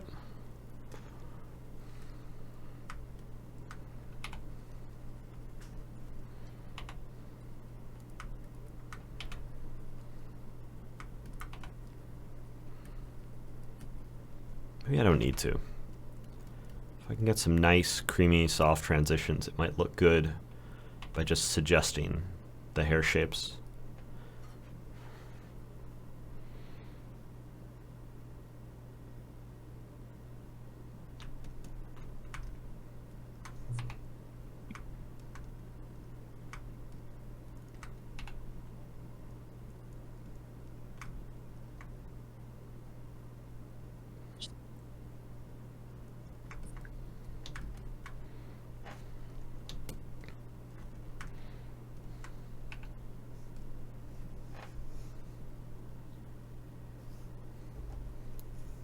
Something super anime about the half-lidded walleye look. I could see it.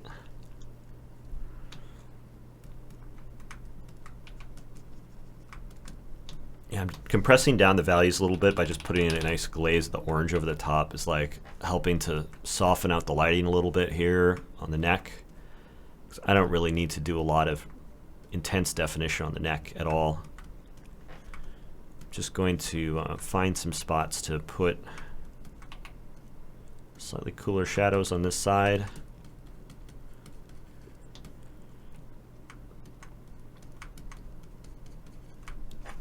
Smash out some of this texture because I don't really need it, don't really want it.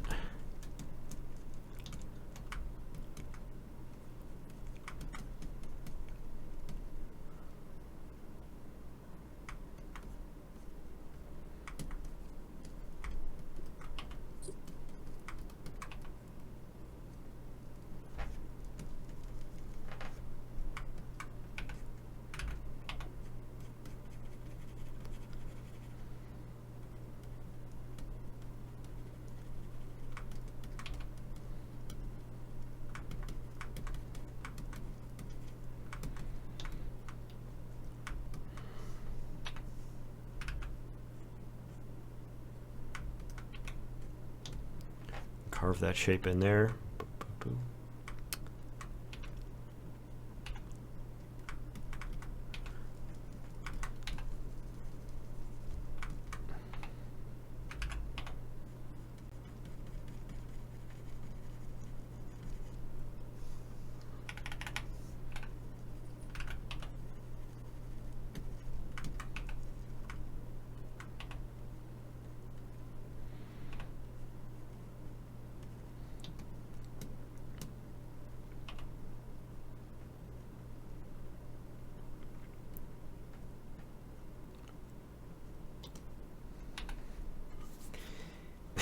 Look over at chat, I just see females. Yeah. I don't... Females is one of those words that, like, I'm not sure if we're allowed to use it anymore. Like, I'm not sure what cultural context it's, like, no longer appropriate to use the word female anymore when describing a human. I think describing, like, a cat, it's perfectly fair to refer to a female cat.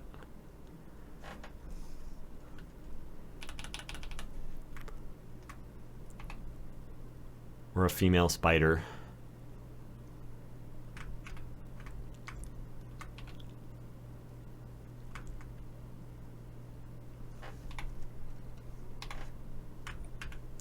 Her shadow looks like Ferengi ears. Oh, Ferengi.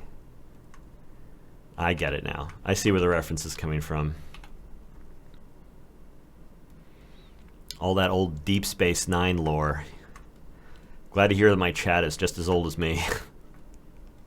At least in part. Yeah, you wouldn't say woman cat. That's the thing. It's like they're like it's not they're not a female programmer. They're a woman programmer. And I'm like, okay. Well, I mean that's a new use of language, but I mean fine. That's what we're all doing. It's like not that hard. But you wouldn't use the same for describing an animal. So it's like, you know, a woman cat is like not a thing. There's just a certain amount of like, even after many years of doing reps on this kind of stuff, I've never quite managed to wrap my head all the way around like what the preferred nomenclature is, to quote the Big Lebowski.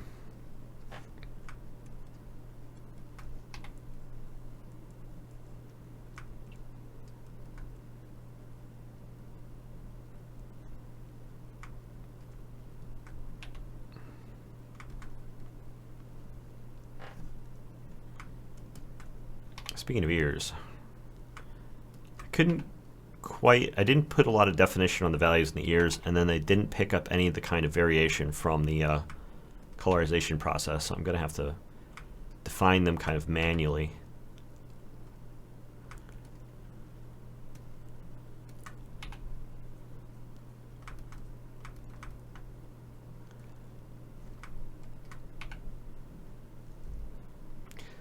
The lighting looks effective. The lighting is satisfactory.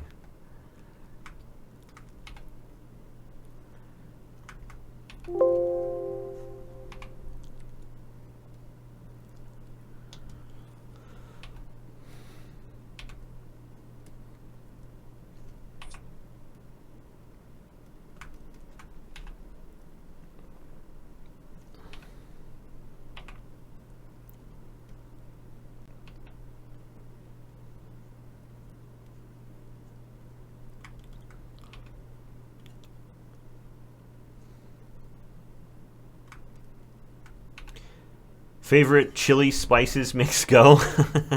Here's the thing I learned about spices recently, is that it's actually not that hard to make your own fresh ground spices. What you do is you go and buy the cheapest coffee grinder you can find in the market. They're usually about 20 bucks. And then you can just throw whole cumin in there or whatever, and you will get yourself spices that beat the crap out of whatever you can buy in the grocery store, even if you were going to a fancy grocery store or an ethnic grocery store or whatever.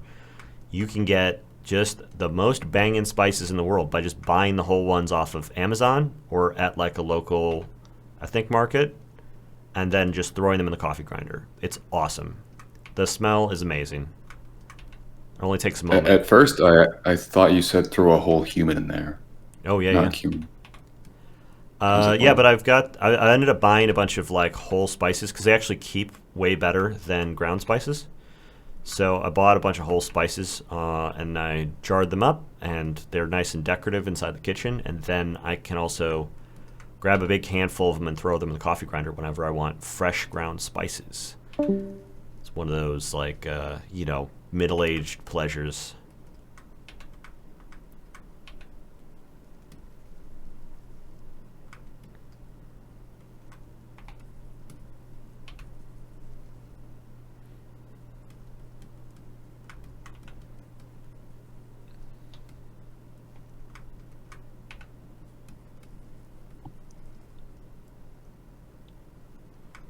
And if you ever need to dispose of a human body, you can throw a fresh human inside a grinder if you can get a big enough one.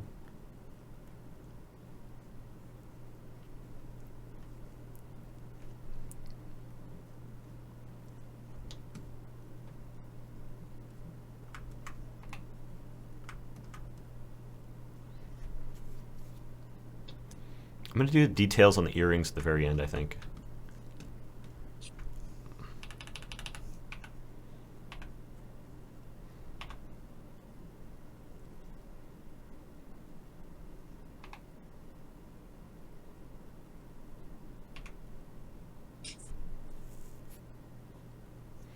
Can't get proper East Asian spices here, so you gotta buy the good stuff online.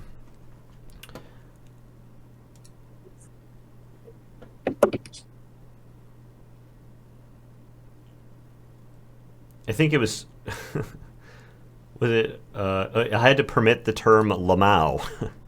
I need to look through what words are actually like forbidden inside the auto mod thing, because I feel like I have to click it constantly for the weirdest crap.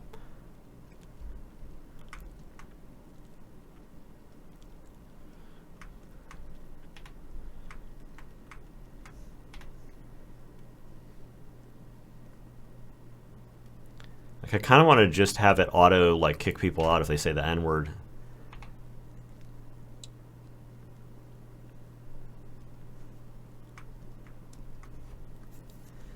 Have to allow nude for nude model. Okay, somebody else is getting it. Somebody else is there getting it. I think Dustin's back in the chat.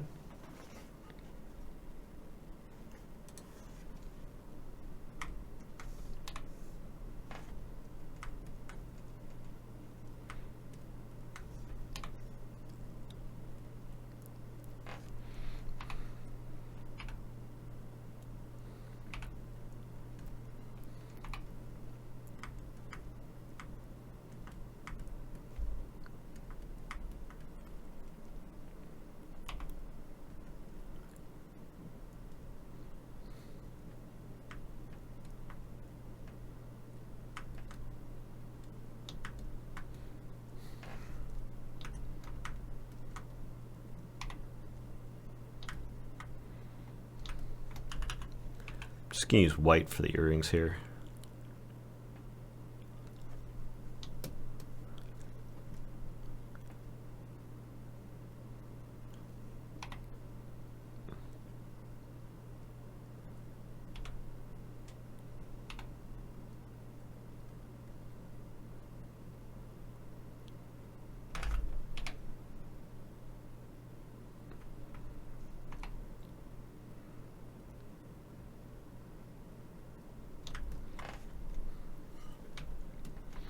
A little wobbly on there.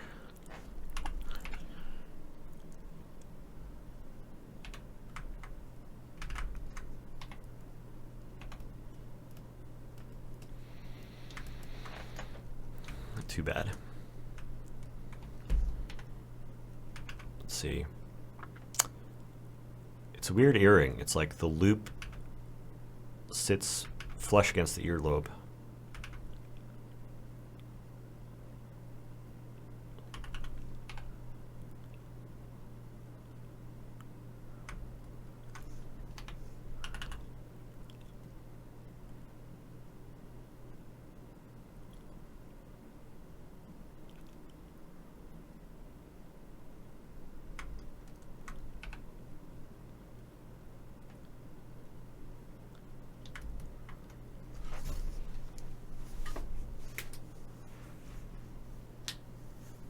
Hello, Wandering Czar. You pretty good.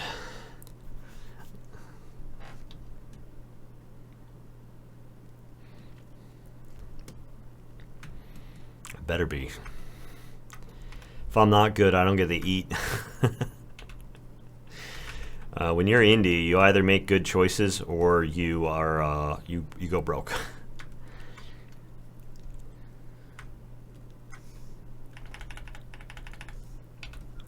I've always said that like the being indie means that every time I have a good idea, I make $10,000, and every time I have a bad idea, I lose $10,000. And that I need to like constantly be making bets, and I need to be constantly winning way more bets than I lose.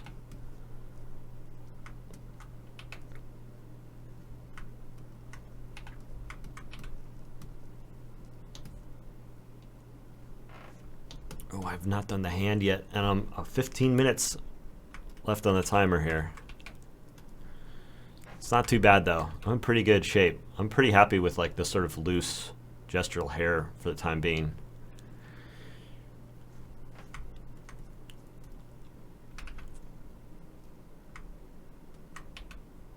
I think that's probably the last thing I'm going to touch is the hair.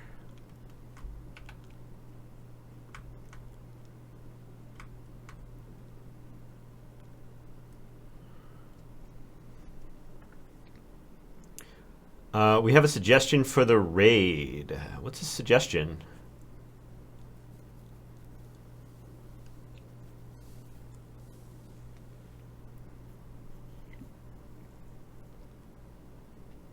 Oh, one of my strongest dailies? Well, I mean, it's one of the most difficult images I've tried to do, I think, for the dailies.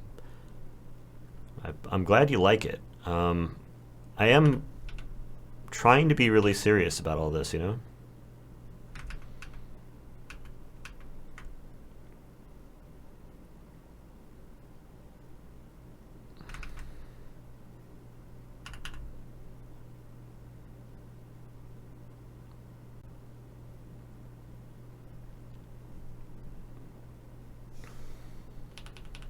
I'm glad you guys like it. So,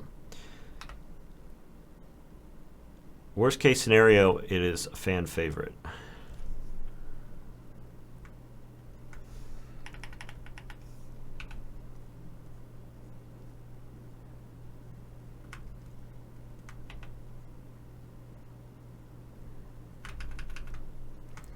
Make sure I get the right color here. Make it easier. Trying to do things the wrong way first and just kind of tolerating the wrongness of it so that I'll like maybe go back and try to clean it up with something else later it's just not feeling like the right choice anymore. I'm trying to really do better than that. Picking the right colors, putting lines where they're supposed to go, measuring twice, cutting once. Making art like a grown-up.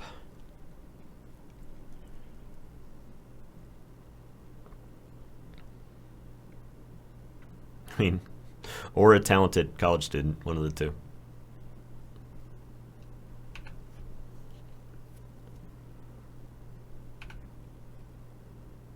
Yeah, I added a little link to the neck. That was like my one creative contribution to this piece. I was like, well, I should do something a little different than the original drawing. I guess I'll make the neck long. Who doesn't like a good long neck?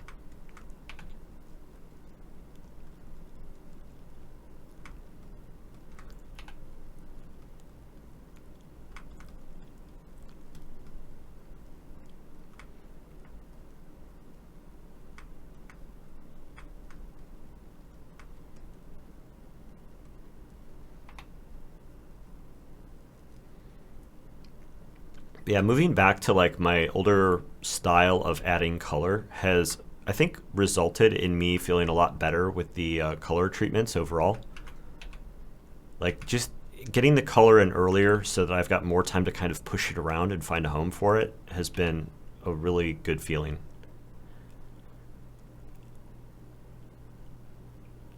You know, I moved away from it, I think, in an effort to try to be more experimental and find some new ideas color-wise, but just like that style, like that method.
Looks regal. That sounds good.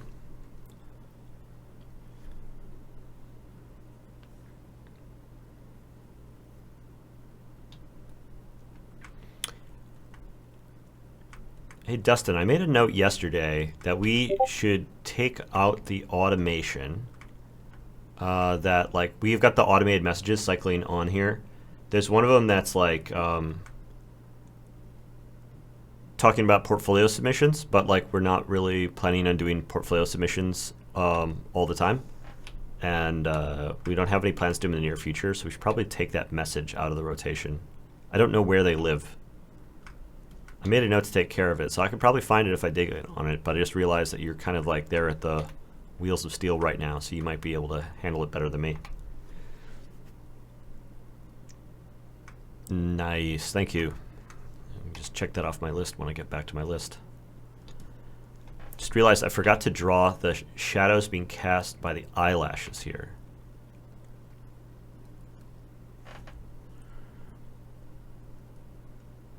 It's a cool detail.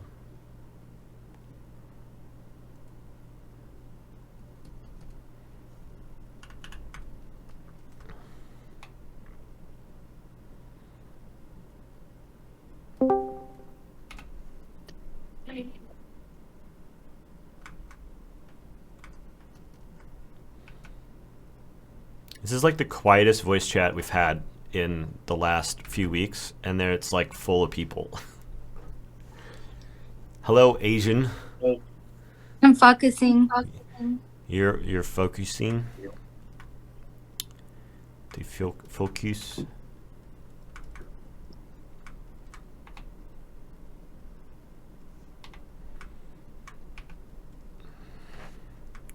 Yeah, I'm like getting sucked into the focus on it too, especially towards the end here.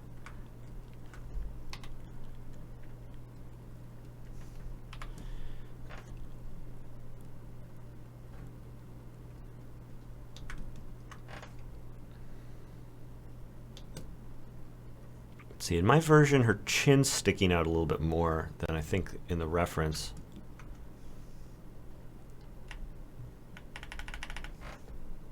I think I might take this color and push it around a little bit here just to like soften out the lighting a little bit.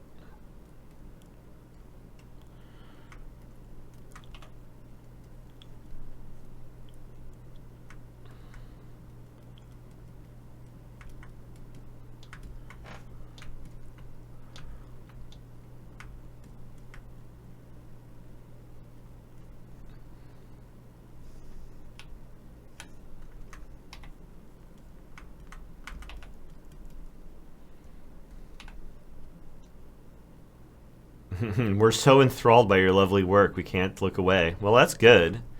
And the looking is the best part of art usually, not listening to the person talking about making it.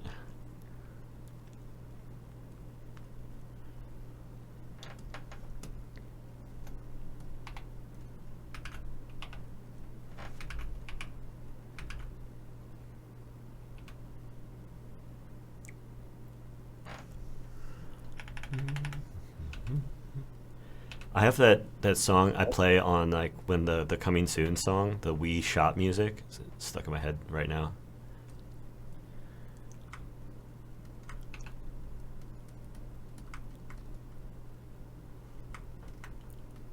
I think it's one of the catchiest tunes of all time. That's why I wanted to have it for my channel. That, and it's free because I'm pretty sure I'm not going to get copyright claimed for it.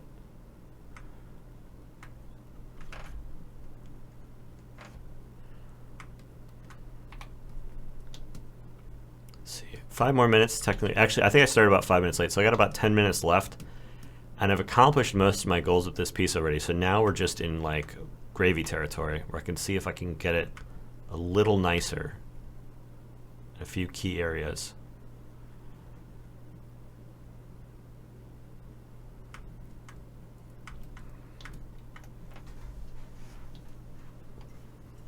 It looks like she's, rather than the light, I feel like I've got a different temperature of light in the hair that I do on the skin here. And it's like, it gives her the sense that she's got like these white streaks in her hair rather than it being light that's hitting it. So I think what I'm going to do is I'm going to push the lighting back a little bit just to unify the base of it. And then maybe try to add hard light on top.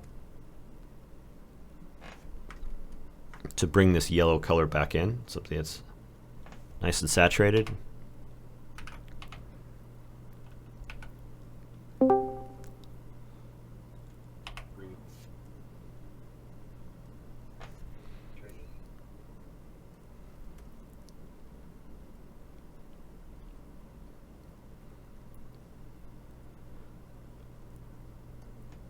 A little bit of extra orangey glow with the bokeh, the light.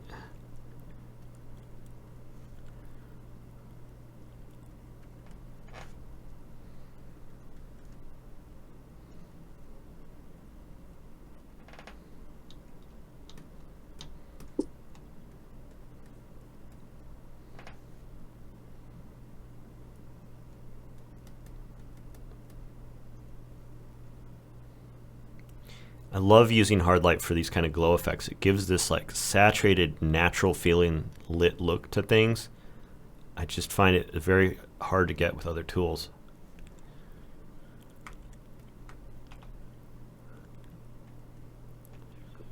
A little bit more of the brighter yellow for the core of it here.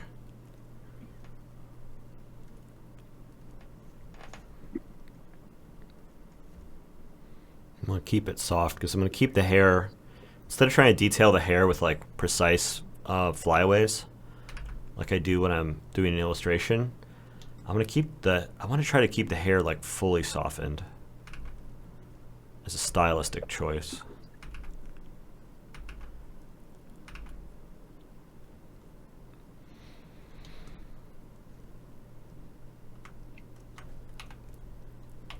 And then I can redden these shadows a bit too if I feel like it's gone a little gray in parts. The hard light can still add saturation sort of the other way as well. Get things to kind of descend into rich saturated shadows.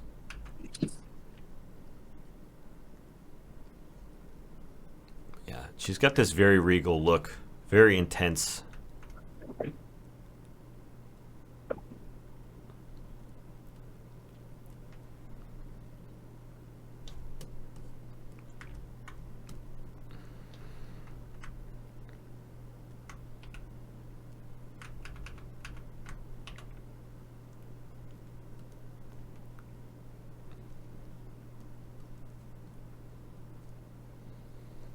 And then there's some like skin tone, subtle skin tone stuff that I feel like I can accomplish with this hard light as well. And to try to push the colors on the right space. Your understanding of available tools is really awesome. I think that your workflow, I think it makes your workflow too nice to watch. You don't guess, you're always just pick the right tool for the job. I mean, it's like the reason why I'm not like having to guess about what tool to use for the job is because it's like this is all well-worn territory for me. I've gone through the process of like working this way over and over again and like with little tweaks here and there for many, many years, knowing like, hey, if I want to get a little bit more of this or a little bit more of that, like if I'm feeling like this is, you know, if it's like, oh, I feel like the lighting here is starting to look a little bit dull and that I don't know how to, I need to get some rich color back in there. It's like I have, it's a problem that is always going to happen. And so, you know, I've got my tools that work well for those situations. And, you know, somebody with a different work process is going to solve that problem in a different way, or they're going to have never run into that problem in the first place because their work process prevents them from ever arriving at that spot. It's like some of the problems that I'm solving, it's not just that I'm like smartly using tools to solve them. I'm also like ending up in those problems in the first place because, you know, every tool comes with its own advantages and drawbacks. Weaving them together in a way where I'm getting what I want out of the tools overall is, you know, what the whole process thing is about. You know, that's what the whole story of making a process is like, you know, knowing what the tools can do for you and where they are potentially going to cause you problems. Tucking all of the edges, you know, hiding away all of the rough edges and like showing the parts that you want to show.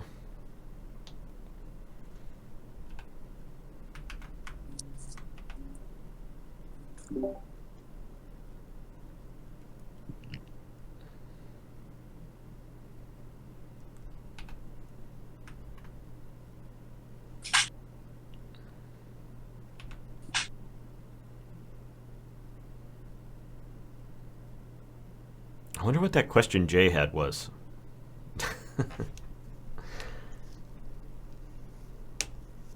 Love 3D model action figures. Well, I'm hiring some people to make some minis, some gaming minis, but not action figures. All right, so I'm just going to spend a couple more minutes on this, because then I'll be at the 2-hour mark. See if there's any, and then we're going to have to find somebody to raid. It's going to be the next step. Heard there was a suggestion, but I didn't see it.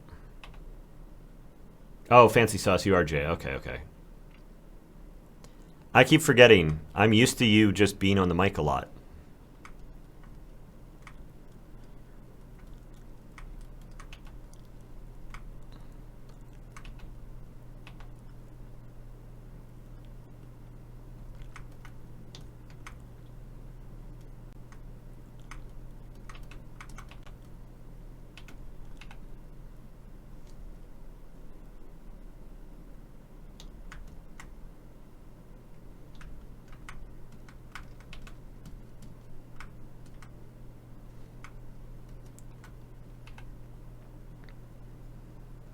What was the suggestion again? I feel like I kept missing it in the chat.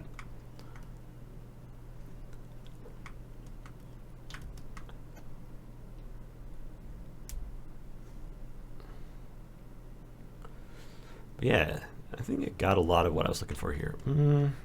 There's always like a little more though. There's always a little more to do.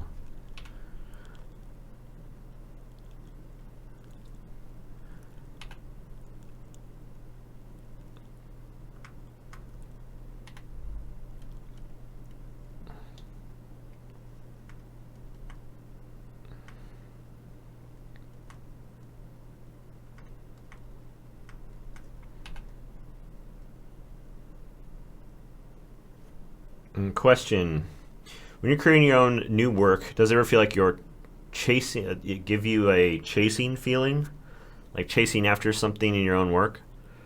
I mean, yeah, I think so. I think I know what you mean. It's like I have this idea of what I want to achieve with it, and like it always feels like it's a little bit out of reach, and so I'm kind of like grasping at it.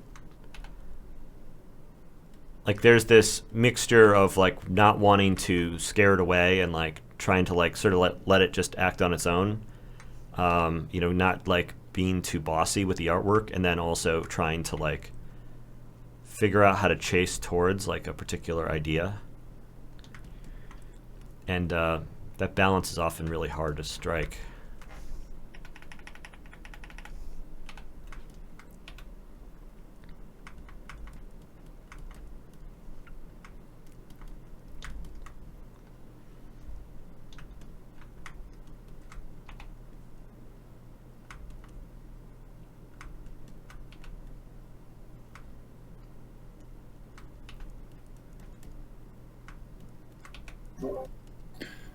Hey Pete, how do you feel about this way of working? Are you going to be? You mentioned you might be just doing line work first for the next few studies. Is that something you're still keen on doing?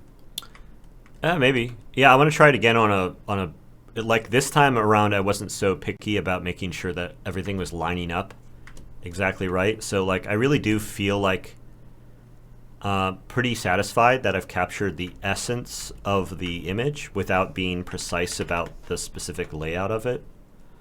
You know, which is my main goal with like trying to do a drawing first rather than like, but like I can do that by laying out structure also, because I can exaggerate the structure. And I think more than starting with a drawing, I really just want to make sure that I am not gridding out the reference.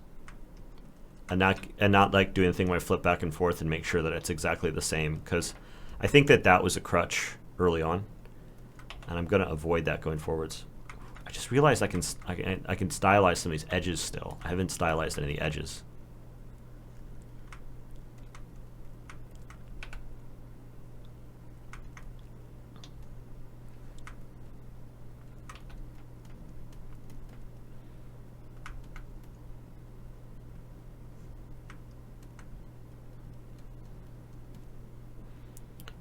Why do you ask?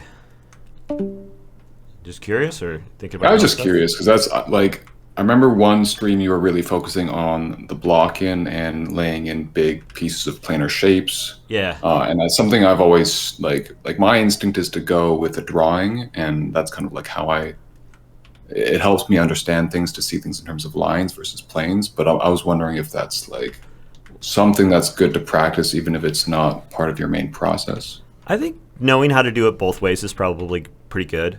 The main thing that I want to avoid is like being too slavish to the exact structure of the original, and however I can plan that out is going to be good. So like if that means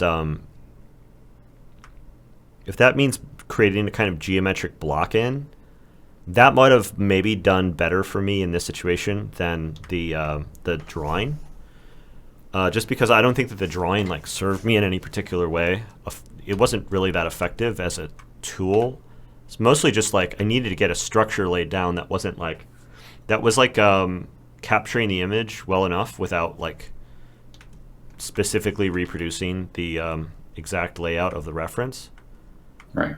And I think I could have done that with a more geometric approach to it, and I would have probably gotten like things like the ambient occlusion for free as a result of doing it that way.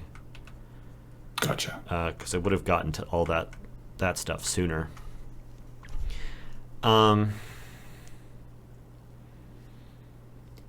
Yeah. I think I'm glad that I'm like trying it these different ways, because it's giving me more tools to work with than I used to have.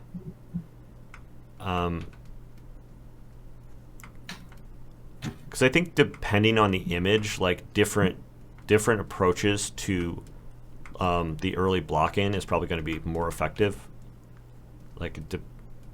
So in this case, I think that like a more geometric block-in would probably have been easier than doing a drawing.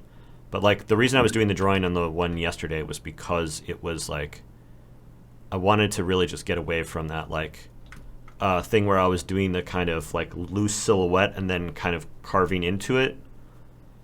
Like I think that that's probably the right choice sometimes, but it leads to me being like really just focusing on like the specific patterns of like values around the image rather than really thinking about the structure of it. So I'm going to be moving away from that as a general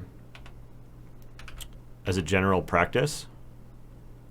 But I think I'm probably still going to be experimenting with different ways of accomplishing that same goal. Cool. Yeah, one of the things I think about is like if I'm, because I think you're talking last stream about the importance of process and how process is basically like that's what enables the artist to do what they do, and something like doing something like if you see a study that could be better accomplished through block-in, but if the process that you want to develop is starting with lines first, even if it might be better suited to do a different method, I'm wondering if it's worth, depending on who it's for, to try to solve tough problems with the process that you want to become most familiar with. Yeah, I think But having maybe a few different important. possible nodes on your flowchart is probably really handy. It's like Right. I want to do the experimenting here rather than like on a painting that I'm in the middle of. You know, it's been really productive for me to make these kind of little incremental experiments during my daily study times, because like even if I was experimenting on every single mainline painting I was doing, I was only finishing like maybe like 1 or 2 a month, and that's just like not enough data points for me to quickly iterate on stuff and get a sense on what's working and what's not. Because like in some cases, I'm trying a method and it's not exactly working out the first time I'm trying it. And it's taking me a couple of like repetitions to be able to like get a better sense of it. To Makes just sense. like build up my familiarity with like, you know, the geometric block-in thing. Like the first time I tried it, I really struggled with it. And then after I'd done it like 3 or 4 times, I felt like it was actually a really great tool to have. So if I had done that with like my mainline pieces, I would have done it once, struggled with it, and then just put it down because I just like I wasn't going to spend 3 months trying to do a work process that was like not panning out. Yeah. Yeah, that makes sense. Makes a lot of sense.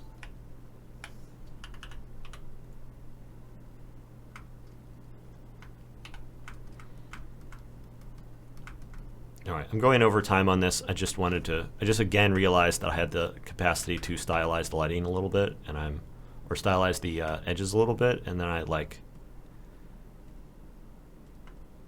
know. Maybe I'm not going to do a lot of it. There's a lot of things in here that sort of require their own little subtle approaches, little subtle edges anyway, so I don't want to mess with them too bad.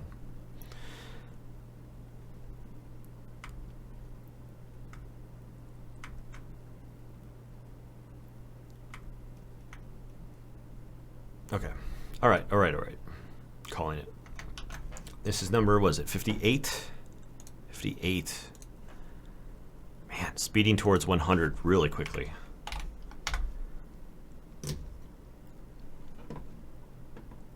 Looking better than the original? Ooh, that's, you know how to compliment an artist. Very nice. Really appreciate that.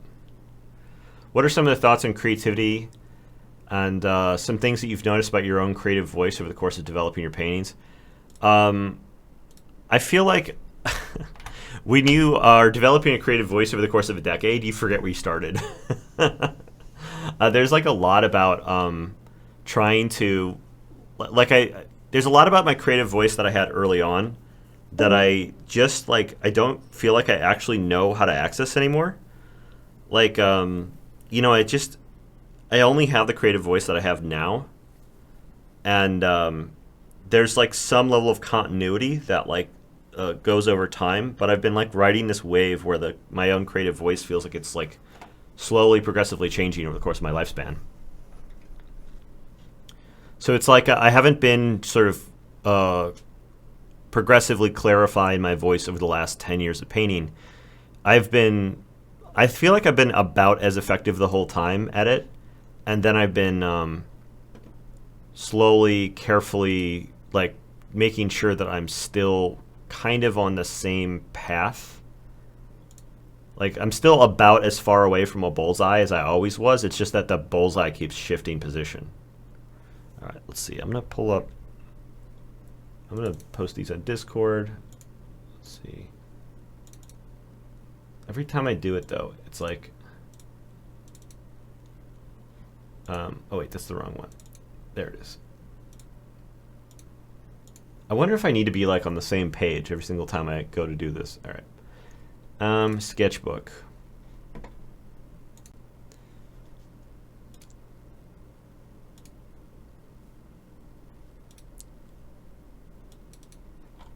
Finish study number 38.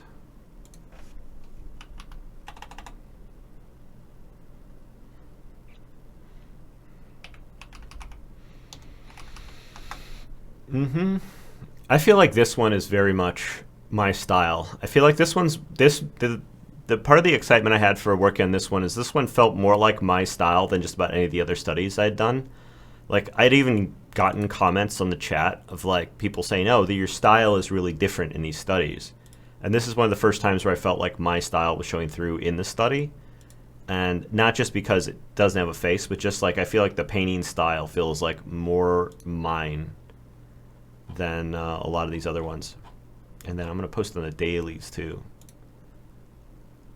Get to see some of the dailies that people are making. Anya was doing her daily in watercolor. She was so sour on it yesterday. Yeah, I have another one today for you, and I would be happy with it if I didn't have to post it right after yours. Ah, the suffering. Oh, some interesting creative choices happening here. See, people are doing some of the same thing of stylizing it and interpreting it in their own way, which I really appreciate.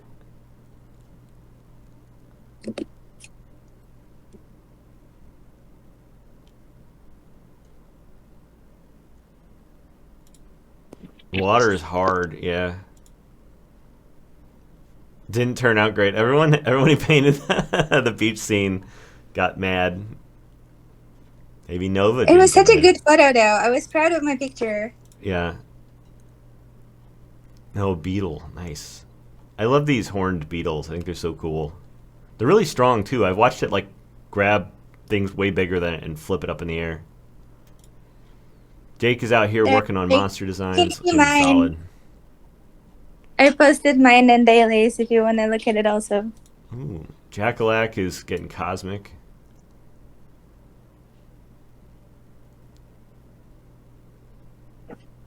Hey, that came out great.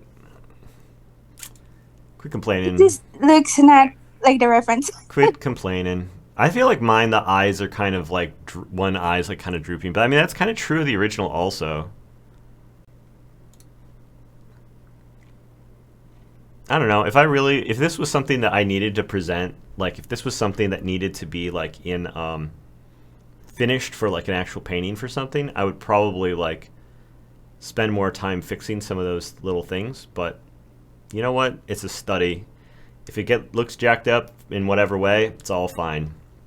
It's all good. All right. Any back matter on the end of this thing? Probably not. We need to get the raid going. Kim needs to get that chili cooking. Remember what I'm telling you about these spices. I swear, if you give it a shot, you are going to like the results very much. Freshly ground spices are incredible. Was Pete And curry competitive in paste. school? Was I competitive in school? Do you remember? No, you were just doing your own thing. I don't think you were trying to like be more competitive than other people. You were like starting your own clubs. Yeah. I was Getting making my people own involved. thing. I was off in my own world. I would say you were very encouraging in school. You were like appreciating other people's strengths and you were trying to learn from them. That's what I would say. That's good. I'm glad that's the memory. That is the memory, yes. Did I miss it earlier? Dustin, do you have one? Do you have one lined up? I'm like looking through the chat, looking for a link. I heard there was a suggestion. I couldn't. I missed where it was. Wait. I think I found it. Was it Steve Sketches? I'm gonna log out. Bye. Bye. I'm gonna put this. I always run the risk of accidentally closing people's stuff if it's opened in OBS. Steve Sketches. Okay, great, awesome, looks perfect. So he's muted right now. We're gonna do /raid.